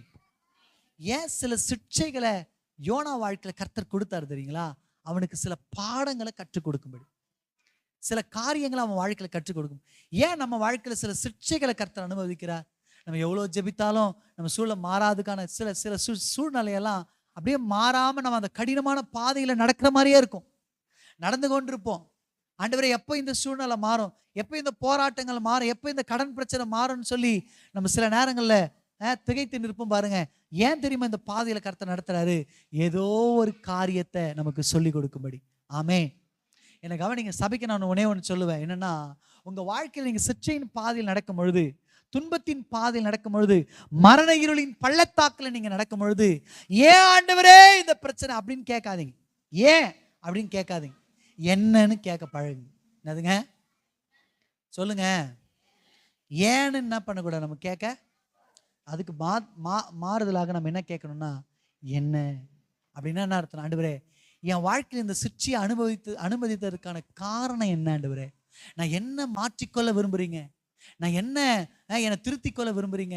நான் எப்படி என்னை நீங்க எப்படி உருவாக்க, உங்க சித்த இது மூலியமா எப்படி நிறைவேற்ற நீங்க விரும்புறீங்க? அப்படி நீங்க கேட்டு பாருங்க, என்னன்னு கேளுங்க, கண்டிப்பா கர்த்தர் உங்ககிட்ட பேசுவார். ஆமென். ஏன் ஏன் ஏன் அப்படின்னு கேட்கறதுனால தான் நிறைய நேரத்தில் நம்முடைய ஜெபங்களுக்கு பதிலே வராமல் இருக்கு. இன்னைக்கு ஒருவேளை சிற்சையின் பாதையில் நீங்களும் நானும் இருப்போமானால் கேள்வி கேட்கறத நிறுத்தி விட்டு நம்ம என்ன பண்ணலாம்னா, கர்த்தர் என்ன சொல்லி கொடுக்க விரும்புகிறாருன்னு சொல்லி அவருக்காக நம்ம என்ன பண்ணணும்னா வெயிட் பண்ணணும். ஆமென். அப்படி இருக்கும் பொழுது பரிசுத்த ஆவியானவர் உங்களிடத்துல வந்து உங்கள் சோர்வுகளை மாற்றி உங்களை பலப்படுத்துவார். ஆமென். யோனா வாழ்க்கையில சோர்வுகள் மாறிச்சா அப்படின்னு கேட்டிங்கன்னா, அவன் சாப்டரே பார்த்தீங்கன்னா பாதியில் முடிஞ்ச மாதிரி இருக்கும். அவன் சோர்வு மாறிச்சான்னு தெரியல, பிற்பாடு அவனுக்கு தீர்க்க தரிசனங்கள் உண்டாச்சான்னு தெரியல, அவன் தீர்க்க தரிசன புத்தகங்களை எழுதினானான்னு தெரியல, ஒன்றுமே தெரியல. அவனுடைய வாழ்க்கை பாதியிலே முடிந்ததை நீங்கள் பார்க்க முடியும். ஏன் தெரியுமா? அவன் என்ன பண்ணல தெரியுமா? அந்த அந்த அந்த சிற்சையின் பாதையில் அந்த சிற்சையை அவன் ஏற்றுக்கொள்ள அவன் விருப்பம் இல்லாதவனாக இருந்தான். ஆமென். அதனால் அவனால் என்ன பண்ண முடியல தெரியுங்களா? அந்த சோர்வு மாறி பலன் அடைய முடியல. ஆனால் இன்னைக்கு கர்த்தருடைய பிள்ளைகளே, கர்த்தர் உங்களுக்கு ஏன் தெரியுமா இதை சொல்லிட்டு இருக்கிறாரு?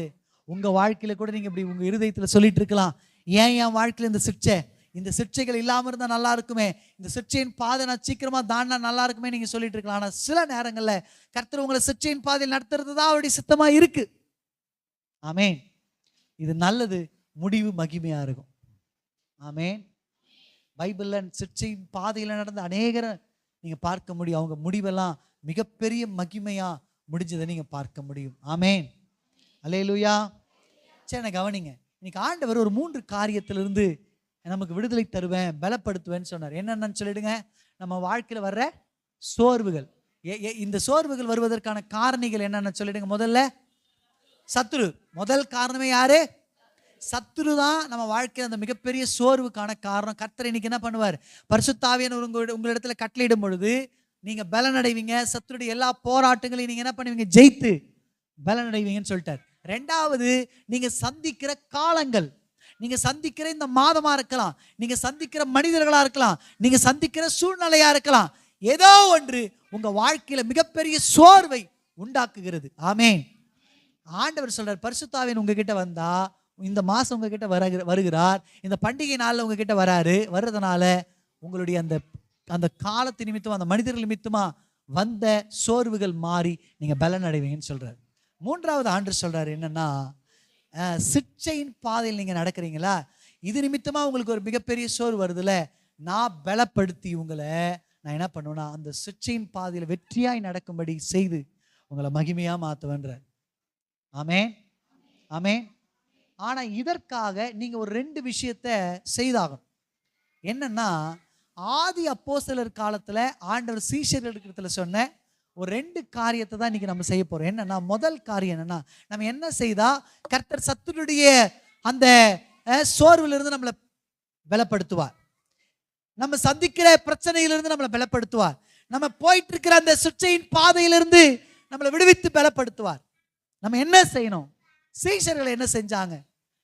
அதே அப்போஸ்தலர் நடபடிகள் 1ஆம் அதிகாரத்துல நீங்க பாத்தீங்கன்னா, அவங்க என்ன பண்றாங்கன்னா காத்திருந்தார்கள் என்று நம்ம பார்க்கிறோம். என்னங்க பண்ணாங்க? என்ன சொல்லுங்க?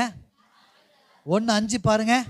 ஆகையால் நீங்கள் எருசலேமை விட்டு போகாமல் என்னிடத்தில் கேள்விப்பட்ட பிதாவின் வாக்குத்தத்தம் நிறைவேற காத்திருங்கள் அப்படின்ற. ஏசாயா 40, அதே 40ஆம் அதிகாரம் 30-31 பாருங்க.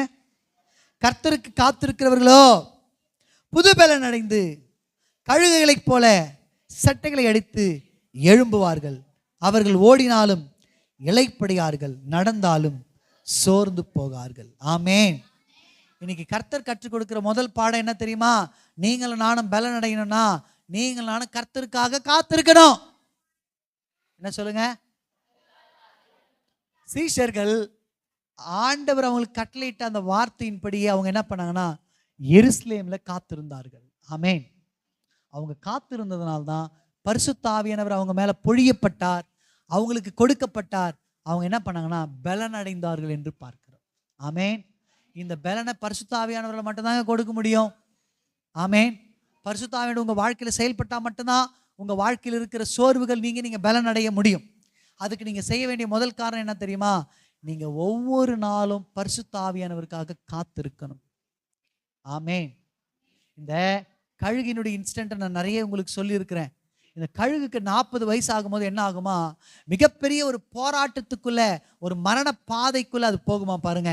அருமையானவர்களே, போகும்பொழுது ஒன்று அது செத்து போயிடணும். என்ன பண்ணுங்க, அது தன்னையே என்ன பண்ணுன்னா மரணத்துக்கு நேராக நடத்திடணும். இல்லையா அது ஒரு காத்திருப்பின் அனுபவத்துக்கு நேராக போகணும்.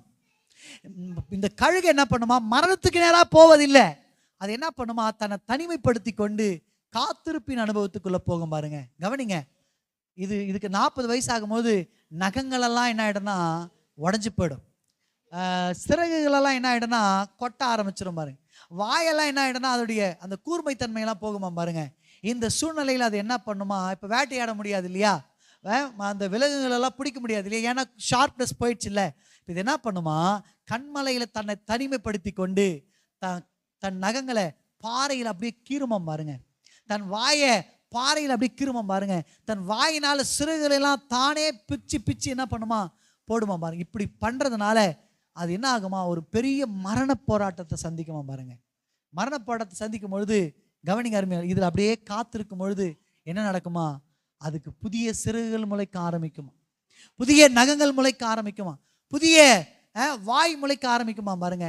கவனிங்க அருமையா, முளைச்ச உடனே அது ஏற்கனவே பறந்ததை விட அதிக பலன் அடைந்து இன்னும் உயரத்துல பறக்கும். ஆமென். எந்த ஒரு மனுஷன் கர்த்தருக்காக காத்திருக்கிறானோ, எந்த ஒரு மனுஷனுடைய வாழ்க்கையில கர்த்தர் செயல்பட வேண்டும் என்று காத்திருக்கிறானோ, அவன் தாங்க உயரத்துல பறப்பான், அவன் தாங்க பலன் அடைவான். ஆமென். நிறைய நேரத்தில் என்ன தெரியுமா, நமக்கு அவசரமா எல்லாத்தையும் செய்து முடிச்சிடணும். அவசரமா எல்லாத்தையும் கர்த்தர் சொல்லியிருப்பார் வெயிட் பண்ணுப்பான்னு. கவனிங்க, சாமுவேல் எந்த பெரிய தப்பும் பண்ணல. என்ன கவனிங்க, சாமுவேல் எந்த பெரிய தப்பும் பண்ணல. அவர் போய் விபச்சாரமா வேசிதனமா அப்படிப்பட்ட பாவலாம் பண்ணல. அவர் பண்ணது என்ன தெரியுமா, அவசரப்பட்டார். கர்த்தருக்காக அவர் காத்தில்ல. அவரு எல்லா பெரிய யுத்தம் நடத்துறாரு. யுத்தத்துல ஒரு பெரிய ஜெயம் வருது. ஜெயம் வந்த உடனே இவர் என்ன பண்ணிடுறாருன்னா, பலி செலுத்தணும், ஆண்டருக்கு நன்றி பலி செலுத்தணும். செலுத்தும் பொழுது சாமுவேல் வரணும். சாமுவேல் வருவதற்கு தாமதானம் பண்ண இவர் என்ன பண்ணிட்டார் தெரியுங்க, இவரே பலி செலுத்திட்டார். சாமுவேல் நேரம் வந்த உடனே கேட்கிறாரு, என்ன பண்ண ஐயா, ஒன்றும் இல்லை, அவர் தீர்க்கதரிசி இல்லையா, அவர் வராதுக்குமே இவர் பலி செலுத்து. இவர் சொல்றாரு, என்ன சொல்றாருன்னா, நீங்க வருவதற்கு தாமதமானதுனால ஜனங்கள்லாம் கலைய ஆரம்பிச்சாங்க. இந்த ஜனங்களை ஒழுங்குபடுத்துவதற்காக நான் என்ன பண்ணிட்டேன்னா நானே பலி செலுத்திட்டேன்றாரு பாருங்க. அவசரப்பட்டார். சாமுவேல் சொல்றாரு, நீ ரொம்ப அவசரப்பட்ட, அதனால உன் ராஜ்ய பாரம் உன்னை விட உத்தமனாகி ஒருவனிடத்துல போதுன்ற. ஒண்ணுமே பண்ணலைங்க. ஆண்டவர் சொன்ன மாதிரி யுத்தம் பண்ணாரு, கரெக்ட் தான். ஆனா கர்த்தருக்காக காத்து இல்லாம அவசரப்பட்டாரு பாருங்க. அது மிகப்பெரிய பிரச்சனையா சவுலின் வாழ்க்கையில வந்தது. ஆமென். சொல்லுங்க. அவசரப்படாதீங்க. உங்க ஸ்டடிஸை குறித்து அவசரப்படாதீங்க. உங்க திருமண வாழ்க்கையை குறித்து அவசரப்படாதீங்க. கொஞ்சம் வெயிட் பண்ணுங்க. கர்த்தர் என்ன சொல்றாருன்னு கேளுங்க. கொஞ்சம் ஜெபத்துல செலவிடுங்க, உபவாசிங்க. ஆமென். முக்கியமா பெற்றோருக்கு சொல்லுவேன், உங்க பிள்ளைகளுடைய திருமண காரியங்களை குறித்து உபவாசிங்க. உங்க பிள்ளைகளுடைய படிப்பு காரியங்களை குறித்து உபவாசிங்க, ஜெபிங்க, கர்த்தருடைய சமூகத்துல காத்துருங்க. இந்த 3வது குழந்தை ஆண் குழந்தை இல்ல, இந்த ஆண் குழந்தைன்னு எனக்கு எப்ப தெரியுமா சொன்னாரு, 2020 சொன்னார். மன்னிக்கணும், 2015 சொன்னார். எப்பங்க சொன்னாரு சொல்லுங்க. இப்ப என்ன ஆச்சு? இவ்வளவு வருஷம் இந்த ஆண் குழந்தைக்காக நான் காத்திருந்தேன். பேரை கொடுத்துட்டாரு என்கிட்ட. எப்போ 2015 பேர் கொடுத்துட்டாரு. முதல் குழந்தை பிரசவிக்கும் பொழுது காத்திருந்தேன், அவனானு இல்லை. 2வது குழந்தை காத்திருந்தேன், அவனானு இல்லை. 3வது குழந்தைக்கு அவர் சொன்னபடியே செய்து முடிச்சார். எந்த மனுஷன் கர்த்தருக்காக காத்திருக்கிறானோ, அவசரப்பட்டு செயல்படுறவங்களா நம்ம என்ன பண்ணக்கூடாதுங்க இருக்க.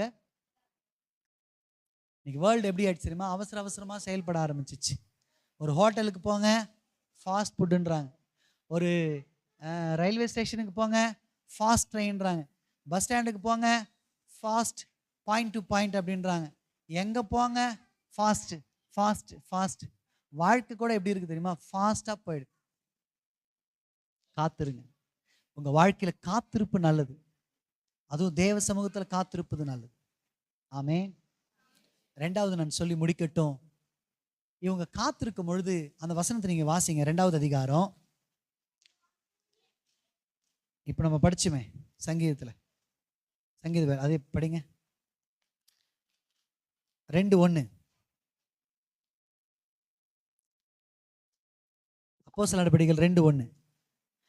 பெந்தேகோஸ்தே என்னும் நாள் வந்தபோது அவர்கள் எல்லாரும் ஒருமனப்பட்டு ஒரு இடத்தில் வந்திருந்தார்கள். அப்பொழுது பலத்த காற்று அடிக்கிற முழக்கம் போல வானத்திலிருந்து சடுதியாய் ஒரு முழக்கம் உண்டாகி அவர்கள் உட்கார்ந்திருந்த வீடு முழுவதையும் நிரப்பிற்று. 3வது வசனத்தை வாசிக்கிற பாருங்க. அல்லாமலும் அக்னிமயமான நாவுகள் போல பிரிந்திருக்கும் நாவுகள் அவர்களுக்கு காணப்பட்டு அவர்கள் ஒவ்வொருவரும் மேலும் வந்து அமர்ந்தது. 4வது வசனத்தை வாசிங்க. எல்லாரும் சேர்ந்து படிங்க, எல்லாரும் சேர்ந்து படிங்க. அவர்கள் எல்லாரும் பரிசுத்த ஆவியினால் நிரப்பப்பட்டு ஆவியானவர் தங்களுக்கு தந்தருளின வரத்தின்படியே வெவ்வேறு பாஷைகளிலே பேச தொடங்கினார்கள். ஆமென். நீங்களும் நானும் செய்ய வேண்டிய 2வது காரியம்தான் இந்த 4வது. எல்லாரும் சேர்ந்து வாசிக்கலாமா? திரும்பவும் எல்லாரும் சேர்ந்து வாசிக்கலாமா? சேர்ந்து வாசிங்க. அவர்கள் எல்லாரும் பரிசுத்த ஆவியினாலே நிரப்பப்பட்டு ஆவியானவர் தங்களுக்கு தந்தருளின வரத்தின்படியே வெவ்வேறு பாஷைகளிலே பேச தொடங்கினார்கள். பைபிள் என்ன எழுதப்படல தெரியுங்களா? வாரத்துக்கு ஒரு நாள் அவர்கள் பேசினார்கள் என்று எழுதப்படவில்லை, அல்லது விசேஷித்த கூட்டங்கள் நடத்தும் பொழுது அவர்கள் பேசினார்கள் என்று எழுதப்படவில்லை. என்ன சொல்லப்படுதுன்னா, என்றைக்கு ஆவியானவர் அவர்கள் மேல ஊற்றப்பட்டாரோ அன்றைக்கு ஆரம்பித்த அந்த அபிஷேகத்தின் வல்லமை, அந்த அந்நிய பாஷை, அவங்க தொடர்ந்து பேசிக்கொண்டிருந்தாங்க. ஆமென். ஒரு முறை பவுல் இப்படி எழுதுறார் தன் நிருபத்துல, ஒருத்த மேல கை வைக்கிறாங்க, அவங்க அபிஷேகத்தினால் நிரம்பி பரிசுத்த ஆவியினால் நிரப்பப்பட்டு அந்நிய பாஷைகளை பேசி தீர்க்க தரிசனம் சொன்னார்கள் என்று நாம் பார்க்கிறோம். கவனிங்க, உங்க அந்நிய பாஷை நிலைமை எந்த அளவுக்கு இருக்கு. நம்ம வாழ்க்கையில ஏன் தெரியுமா நிறைய சோர்வுகள், நம்ம வாழ்க்கையில நிறைய ஏன் தெரியுமா பலவீனங்கள், அந்நிய பாஷை பேசுறதே இல்லை. ஆமீன் சொல்லுங்க. ஒரு வசனத்தை உங்களுக்காக காட்டுறேன். ஏசாயா 28:11 நானே வாசிக்கிறேன், நீங்க எழுதி வச்சுக்கங்க. ஏசாயா 28:11. பரியாச உதடுகளினாலும் அந்நிய பாஷைகளினாலும் இந்த ஜனத்தோடே பேசுவார். ஆண்டவர் நம்ம கூட பேசணும்னா எப்படிங்க பேசுறாரா? அந்நிய பாஷையினால. இங்க பாருங்க, அந்நிய பாஷைன்றது பரலோகத்தின் பாஷை. என்ன பாஷைங்க? அது சத்துருவுக்கு புரியாத ஒரு பாஷை. பரலோகத்துக்கு இங்க பாருங்க, ஒரே நிமிஷம் என்ன பாத்துங்களேன். இப்போ ஒரு புதுசா உங்களுக்கு ஒரு அம்மா கல்யாணம் ஆகி ஒரு குழந்தை பெற்றெடுக்கிறாங்கன்னு வச்சுங்களேன். அந்த குழந்தை கொஞ்சம் கொஞ்சமா வளரும் பொழுது அது என்ன மொழி பேசும்னா, ஃபுல்லா அது நம்ம லாங்குவேஜே பேசாது, அது மழலை பாஷை பேசும். ஆமா தானுங்க? புதுசா வர்றவங்களுக்கு அது என்ன ஆகாது. ஆனா அந்த அம்மாவுக்கு அது தண்ணி கேக்குதா, தாகத்துல அழுவுதா, பசியில் அழுவுதா அப்படின்றது கரெக்டா புரியும், கரெக்டா அதை செய்வாங்க பாருங்க. எப்படின்னா அந்த அம்மாவுக்கு தெரியும் தான் குழந்தையினுடைய பாஷை. அதே போலதான் பரலோகத்துக்கு தான் உங்க அந்த அந்நிய பாஷையினுடைய விவரம் தெரியும். ஆமென். சிலருக்கு என்ன சந்தேகம்னா, பிரதர் 2-3 வார்த்தை தானே பிரதர் பேச, தொடர்ந்து அதையே பேசுனேன் பிரதர். நான் என்ன சொல்றேன்னா, அது நீங்க ஆரம்ப ஸ்டேஜில் இருக்கிறீங்க, அப்படிதான் இருக்கும். அந்த 2-3 நீங்க ஆரம்பிங்க.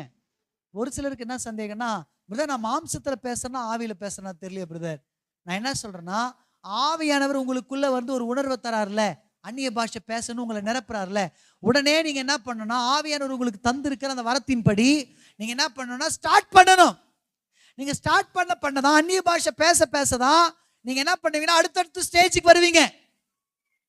ஆமென். ஒரு சிலர் என்ன வியாக்கியானம் பண்றாங்கன்னா, அந்நிய பாஷை நம்ம பேசக்கூடாது. ஏன்னா அந்நிய பாஷை பேசுகிறவன் வியாக்கியானம் பண்ணணும்னு பைபிள் சொல்லுதே. வியாக்கியானம் பண்ணாதான் அந்நிய பாஷை என்ன பண்ணக்கூடாது, சபையில பேசக்கூடாதுன்னு சொல்லுதே. அப்படி எப்படி பிரதர் அப்படின்னு கேட்டீங்கன்னா, அதெல்லாம் பாத்தீங்கன்னா முதிர்ச்சியான ஸ்டேஜ். என்ன ஸ்டேஜ்? நீங்க அந்நிய பாஷையில பல மணி நேரம் பேசி ஏங்க எல்கேஜி பாஸ் பண்ணாதாங்க நீங்க யூகேஜி போக முடியும். உங்க ஊழியம் சக்சஸா மாறணும்னா, உங்க குடும்ப வாழ்க்கை சக்சஸா மாறணும்னா, நீங்க எடுத்திருக்கிற காரியத்துல நீங்க சக்சஸா மாறணும்னா, முதல்ல உங்க ஜெபம் பரலோகத்துக்கு எட்டணும். பரலோகத்துக்கு எட்டணும்னா நீங்க அந்நிய பாஷையில ஜெபிக்கணும். நீங்க உங்க மனசையே கேட்டு பாருங்க, உங்க மனசாட்சி கேட்டு பாருங்க. எவ்வளவு நேரம் நீங்க ஜெபிக்கிறீங்கன்னு கேட்டு பாருங்க. அதுல எவ்வளவு நேரம் அந்நிய பாஷையில ஜெபிக்கிறீங்க? நிறைய பேர் இன்னும் அந்நிய பாஷையில ஞாயிற்றுக்கிழமை வந்தா இந்த ஆராதனையில பாட்டு ஃபாஸ்டா பாடும்போது பேசுறீங்க பாருங்க, அதோட ஆஃப் பண்ணி வச்சிருங்க டேப் ரெக்கார்டரை. அதோட அடுத்த வாரம் ஆன் பண்றீங்க.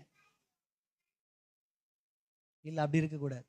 நீங்க ஒவ்வொரு நாளும் உங்க தனிப்பட்ட வாழ்க்கை அதிகமா அந்நிய பாஷையில ஜெபிக்கிறவங்களா, அந்நிய பாஷை பேசுறவங்களா இருக்கணும். ஆமென். நீங்க இன்னைக்கு ஒரு தீர்மானம் எடுக்கணும். என்ன தெரியுமா? பரிசுத்த ஆவியானவர் உங்களுக்கு ஊற்றப்பட்டிருக்கிறார். பரிசுத்த ஆவியானவரை நீங்க பெற்றிருக்கிறீங்க. உங்களை அவர் தேவாலயமா கொண்டு உங்களுக்குள்ள அவர் வாசம் பண்றார். நீங்க என்ன பண்ணணும்னா, இந்த ஆவியானவரை ஒவ்வொரு நாளும் அனல் மூட்டணும். எப்படி அனல் மூட்டணும் தெரியுமா? அவரை செயல்பட விடணும். எப்படி தெரியுமா செயல்பட விடுறது? நீங்க அந்நிய பாஷை பேசுறதுனால. ஆமென். நீங்க ஒரு தீர்மானம் எடுக்கணும். என்ன தெரியுமா? இன்னைக்கு அட்லீஸ்ட் ஒரு 1/4 மணி நேரமாச்சு நான் அந்நிய பாஷையில ஜெபிக்கணும் பிரதர். உங்க ஜெபத்துல இப்போ நீங்க 1 மணி நேரம் ஜெபிக்கிறவங்களா இருக்கலாம். உங்க தனிப்பட்ட ஜெபம் 1 மணி நேரம் முடிச்சிடணும். அதுக்கப்புறம் நீங்க என்ன பண்ணணும் தெரியுமா? ஒரு 1/4 மணி நேரம் அந்நிய பாஷையில ஜெபிக்க ஆரம்பிக்கணும். ஆமென். 1/4 மணி நேரம் ஜெபிக்கிறவங்க 1/2 மணி நேரமா மாறணும். 1/2 மணி நேரமா இருக்கிறவங்க 1 மணி நேரமா மாறணும். உங்க ஜெப வாழ்க்கை, அந்நிய பாஷையில ஜெபிக்கிற இந்த ஜெப வாழ்க்கை அதிகரிக்கணும். அதிகரிக்க அதிகரிக்கத்தான் உங்க வாழ்க்கையில் இருக்கிற சோர்வுகள் மாறும். ஆமென். என்ன சொல்ல மாட்டேன்றீங்க? சோர்ந்து போயிருக்கிற மாதிரியே இருக்குது பயங்கரமா. எப்படா முடிப்பேன்ற மாதிரி உக்காந்துக்கிறீங்க. முடிஞ்சிச்சு, அவ்வளவுதான். நீங்க மிகப்பெரிய ஒரு சோர்வு நம்முடைய சபையை ஆட்கொண்டிருக்கிறது தான் பரிசுத்த ஆவியானவர் இன்னைக்கு அந்த சோர்வுகளை போக்குற பலப்படுத்துகிற ஆவியானவராக வந்திருக்கிறார். ஆமென். நான் ஒரு நிமிஷம் சொன்னதை திரும்ப சொல்லிடுறேன், என் கூட பேசுங்க. இந்த இந்த பண்டிகையில, இந்த பெந்தேகோஸ்தே பண்டிகையில என்ன ஊழியத்தை செய்யும்படி பரிசுத்த ஆவியானவர் நம்முடைய சபைக்கு வந்திருக்கிறார்? சொல்லுங்க, சத்தமா சொல்லுங்க, சத்தமா சொல்லுங்க, சத்தமா சொல்லுங்க. பலப்படுத்துகிற ஊழியத்தை செய்யும்படி அவர் நிறைய ஊழியத்தை செய்திருக்கிறார், செய்து கொண்டிருக்கிறார். ஆனா இன்னைக்கு ஸ்பெஷலா எதுக்கு வந்திருக்கிறாரு? ஏன் நம்மளை அவர் பலப்படுத்தணும்? ஏன்னா நம்ம சோர்ந்து போயிருக்கிறோம். ஏன் தெரியுமா சோர்ந்து போயிருக்கிறோம்? சத்துரு நம்ம வாழ்க்கையில சில பிரச்சனைகளை கொண்டு வந்திருக்கிறான், சில போராட்டங்களை கொண்டு வந்திருக்கிறான். சோர்வுக்கு காரணமா சத்துரு இருக்கிறான். அந்த சத்துருடைய எல்லா காரியங்களையும் மாற்றி நம்மளை பலப்படுத்தும்படி ஆவியானவர் வந்திருக்கிறார். ஆமென். 2வது, நம்ம சந்திக்கிற சூழ்நிலை. எங்க சூழ்நிலை எப்படி இருக்கு பிரதர்? எங்க பிரச்சனைகள், எங்க தேவைகள் எப்படி இருக்கு பிரதர்? அதனால எங்களுக்கு மிகப்பெரிய சோர்வு வருது பிரதர் அப்படிங்க சொல்றீங்களா? உங்க சூழ்நிலையை மாற்ற பரிசுத்த ஆவி போதுமானவராக இருக்கிறார். ஆமென். அது உங்களுக்கு மாற்றி உங்களை பலப்படுத்த விரும்புறார். ஆமென். 3வது காரியம், நீங்க போயிட்டு இருக்கிற அந்த பாதை, சிற்சையின் பாதை. ஆண்டவர் உங்களை சில சிற்சைக்குள்ள நடத்துறாரு இல்லையா? அந்த சிற்சையின் பாதை நல்லது. அதனுடைய முடிவு எப்படி இருக்குன்னா மகிமையா இருக்கும். இதையும் பரிசுத்த ஆவியானவர் வரும்போது என்ன ஆகும்னா மாறும். நீங்க அந்த பாதையில நடக்கும்போது அவர் உங்க கூட இருந்து அந்த பாதையில உங்க கரத்தை பிடிச்சி கொண்டு வந்துருவார். அது பெரிய கஷ்டமா இருக்காது. ஆமென். அல்லேலூயா. சரி, இந்த காரியங்கள்லாம் நம்ம வாழ்க்கையில் நடக்கணும். நம்ம என்ன செய்யணும்? 2 காரியத்தை சொன்னோம். என்னென்ன சொல்லிடுங்க? நம்ம காத்திருக்கணும். கர்த்தருடைய சமூகத்தை அதிகமான நேரத்தை காத்திருக்கணும். 2வது, அந்நிய பாஷையில ஜெபிக்கணும். அந்நிய பாஷை பேசணும். சாமான் கழுவுறீங்களா? அந்நிய பாஷை பேசுங்க. துணி துவைக்கிறீங்களா? அந்நிய பாஷை பேசுங்க. எந்த சூழ்நிலையிலையும் அந்நிய பாஷை விட்டுறாதீங்க. உங்க மனசுக்குள்ள கொஞ்சம் உங்க காதுகள் கேட்குற மாதிரி ஜெபிச்சுட்டே இருங்க. அந்நிய பாஷையில் ஜெபிச்சுட்டே இருங்க. உங்களை அனல் மூட்டிட்டே இருங்க. அப்படி இருக்கும்பொழுது உங்க வாழ்க்கையில் இருக்கிற எல்லா பலவீனங்கள், சோர்வுகள் மாறி நீங்க பலப்படுவீர்கள். ஆமென். பரிசுத்த ஆவியானவர் உங்களிடத்தில் வரும்பொழுது நீங்க என்ன அடைவீங்க? நீங்க காத்திருக்கும் பொழுது அந்த பலன் உண்டாகும். அந்நிய பாஷையில ஜெபிக்கும் பொழுது அந்த பலன் உண்டாகும். நம்ம ஜெபிக்கலாமா? கண்களை மூடி, அப்படி கண்களை மூடி எல்லாம் ஜெபம் பண்ணுங்க.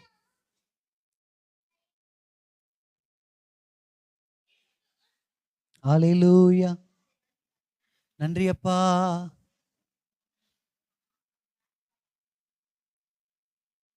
எல்லாரும் அப்படியே சத்தத்தை உயர்த்தி ஜெபம் பண்ணு. ஆண்டவரே, நாங்க சோர்வின் பள்ளத்தாக்குல நடந்து கொண்டிருக்கிறது உண்மைதான். இந்த நாள்ல சோர்வுகளை மாற்றுகிற பரிசுத்த ஆவியானவரா, எங்க சோர்வுகளை போக்குற, எங்களை பலப்படுத்துகிற ஊழியத்தை செய்யும்படி இந்த பண்டிகை நாள்ல நீர் வெளிப்பட்டு இருக்கிறதுக்காக நன்றி அப்பா. எல்லாம் சொல்லுங்க. ஆண்டவரே, சத்துரு நிமித்தமா வந்த சோர்வுகள் நாங்கள் சந்திக்கிற ஆண்டவரே இந்த காலங்கள், இந்த மாதம், ஒருவேளை இந்த வாரங்கள் ஆண்டவரே, இல்லை நாங்கள் சந்திக்கிற மனிதர்கள், நாங்கள் சந்திக்கிற சில சூழ்நிலைகள் எங்கள் வாழ்க்கையில் மிகப்பெரிய சோர்வை கொண்டு வந்திருக்கு ஆண்டவரே. சொல்லுங்க, நீங்கள் எதனால சோர்வுபட்டிருக்கிறீங்க? இல்லை ஏதோ ஒரு பாதை, நீங்கள் நடந்துட்டு இருக்கிற பாதை உங்களை கர்த்தர் ஏதோ சிக்ஷைக்குள்ள நடத்துகிற மாதிரி இருக்கா? நீங்கள் எவ்வளோ ஜெபிச்சாலும் மாறாதது மாதிரி இருக்கா? நீங்கள் எவ்வளோ பிரயாசப்பட்டாலும் முன்னேறாதது மாதிரியே இருக்கா? நீங்கள் எவ்வளோ முயற்சி பண்ணாலும் அனுகூலமாகாத மாதிரியே இருக்கா? ஏதோ ஒரு காரியத்தை உங்களுக்கு சொல்லிக் கொடுக்கும்படி அந்த சிக்ஷையின் பாதையில் கர்த்தர் நடத்துறார். நீங்கள் சோர்ந்து போகாதீங்க, கர்த்தர் சீக்கிரம் மாற்றுவேன்ற. ஆனால் நீங்கள் ஒன்று பண்ணணும், என்னன்னா தேவ சமூகத்தில் அதிகமாக காத்துருங்க. தேவ சமூகத்தில் அதிகமாக காத்துருங்க. அந்நிய பாஷை அதிகமாக ஜெபிக்க ஆரம்பி. இன்னைக்கு ஒரு தீர்மானம் எடுங்க. தானியேலோ வென்றால் தான் இருதயத்தில் அவன் தீர்மானம் எடுத்தான் என்று வாசிக்கிறோம். உங்கள் இருதயத்தை தீர்மானம் எடுங்க. இன்னைக்கு அட்லீஸ்ட் நான் ஒரு 1/4 மணி நேரமாச்சு அந்நிய பாஷையில் ஜெபிப்பேன். அட்லீஸ்ட் ஒரு 1/4 மணி நேரமாக தேவ சமூகத்தில் நான் காத்திருப்பேன். உங்கள் இருதயத்தில் கை வைங்க. யாரெல்லாம் ஒப்பு கொடுக்குறீங்களோ உங்கள் இருதயத்தில் கை வைங்க. நீங்கள் ஒப்பு கொடுக்கறத கர்த்தர் பார்க்கிறார். ஊழியக்காரனாகி நான் பார்க்குறேன் இல்லையோ, நீங்கள் தீர்மானம் எடுக்கிறத கர்த்தர் பார்க்கிறார்.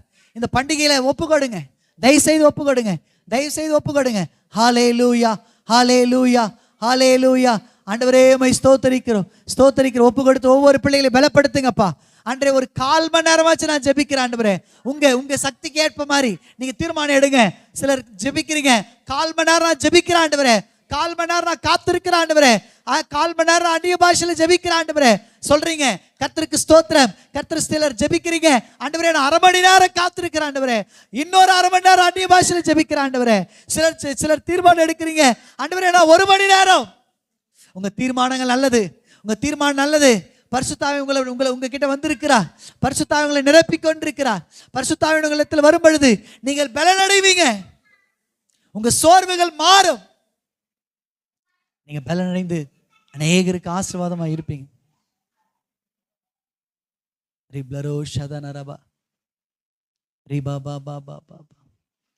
நல்ல தகப்பனே, நல்ல தகப்பனே, ஒவ்வொரு நிரப்புங்கப்பா. ஒரு ஜபாவி ஒவ்வொருவரையும் பிடிக்கட்டப்பா. ரபா பாபா பாபா பாபா. பைபிள் எடுத்தா தூக்கம் வருது ஆண்டவரே. அப்படி சொல்ற பிள்ளைங்களுக்கு இப்பொழுது ஒரு டெலிவரன்ஸ் உண்டாகட்டும். அன்றே ஜெபிக்கணும்னு போய் உட்கார்ந்தா சோர்வுகள் அன்றே சத்துரு கொண்டு வரலாம். ஒருவேளை இல்லை அவங்க சூழ்நிலையை யோசித்து சோர்ந்து போய் ஜெபிக்காம எழுந்து போயிடலாம். அல்லது ஏதோ ஒரு சிக்ஷையின் பாதையில் நடக்கிறதுனால அவங்களால ஜெபிக்க முடியாம இருக்கலாம். இயேசுவின் நாமத்துல ஆண்டவரே இன்றைக்கு வசனம் சொல்லப்பட்டிருக்கிறது, பரிசுத்த ஆவியானவர் உங்க இடத்துல வரும் பொழுது நீங்க பலனடைவீர்கள் என்று. ஒரு பலன் உண்டாகட்டப்பா, ஒரு பலன் உண்டாகட்டப்பா. எல்லா சோர்வுகளையும் நீக்கி உங்க பிள்ளைங்க தேவ சமூகத்தில் காத்திருக்கிற பிள்ளைகளா, அந்நிய பாஷையில ஜெபிக்கிற பிள்ளைகளா மாற்றுவீராக, ஒவ்வொருவரையும் மாற்றுவீராக. இந்த பண்டிகையில் நம்முடைய பிரசனத்தை அன்று ஒவ்வொரு பிள்ளைகள் மீது ஊற்றுவீராக. நாங்கள் ஜெபி. நன்றியப்பா, நன்றியப்பா, நன்றியப்பா, நன்றியப்பா, நன்றியப்பா, நன்றியப்பா. தீர்மானம் எடுத்த ஒவ்வொரு பிள்ளைகளையும் ஆசீர்வதி. தீர்மானம் எடுத்த ஒவ்வொரு பிள்ளைகளையும் ஆசீர்வதிங்க. தீர்மானம் எடுத்த ஒவ்வொரு பிள்ளைகளையும் அப்பா நீங்க கை பிடிச்சு நடத்துங்கப்பா, கரம் பிடிச்சு நடத்தும்படி ஜெபிக்கிறப்பா. வெளியேறு பெற்ற கரத்தில் ஒப்புக்கொள். இந்த பண்டிகை நாளுடைய அன்றே இந்த அபிஷேகத்தின் வல்லமை ஒவ்வொருவரையும் பற்றி பிடிக்கட்டும். நான் ஜெபிக்கிறேன். நடத்துங்க, நடத்துங்க. ஒவ்வொருவரையும் ஆசை சந்திக்கிற எல்லா போராட்டங்களும் மாறி அன்றே பலமாய் பலமாய் நடக்கட்டும். நான் மோசையை குறித்து வாசிக்க 120 வயசுலயும் பலன் குறுகி போகலன். காரணம் பரிசுத்தாவின் கூடவே இருந்து நடத்தினீர். பிள்ளைங்க ஆண்டவரே பலவீனம் அடையாதபடி பலனோடு நடக்கட்டும். நான் ஜெபி வாழ்த்துகிறேன், ஆசீர்வதி. எல்லா துதிகன மகிமையும் செலுத்து. இயேசு கிறிஸ்துவின் நாமத்தில் ஜெபிக்கிறேன் பிதாவே. எல்லாரும் சேர்ந்து சொல்லுவோம். என் ஆத்துமாவே கர்த்தரை ஸ்தோத்திரி, என் முழுமையோட பரிசுத்த நாமத்தை ஸ்தோத்திரி. என் ஆத்துமாவே கர்த்தரை ஸ்தோத்திரி. கர்த்தர் செய்த சகல உபகாரங்களையும் மறந்து ஆசீர்வாதங்களை பெற்றுக்கொள்வோம். நம்முடைய கர்த்தராகிய இயேசு கிறிஸ்துவினுடைய கிருபையும் பிதாவாகிய தேவனுடைய அன்பும் பரிசுத்தனுடைய ஐக்கியம் பாதுகாப்பு பயணித்து இன்றும் என்றும் சதா காலங்களிலும் நம் அனைவரோடு கூட நின்று நிலைத்திருப்பதாக. ஆமென். அல்லேலூயா, அல்லேலூயா. கர்த்தர் உங்களை ஆசீர்வதிப்பாராக.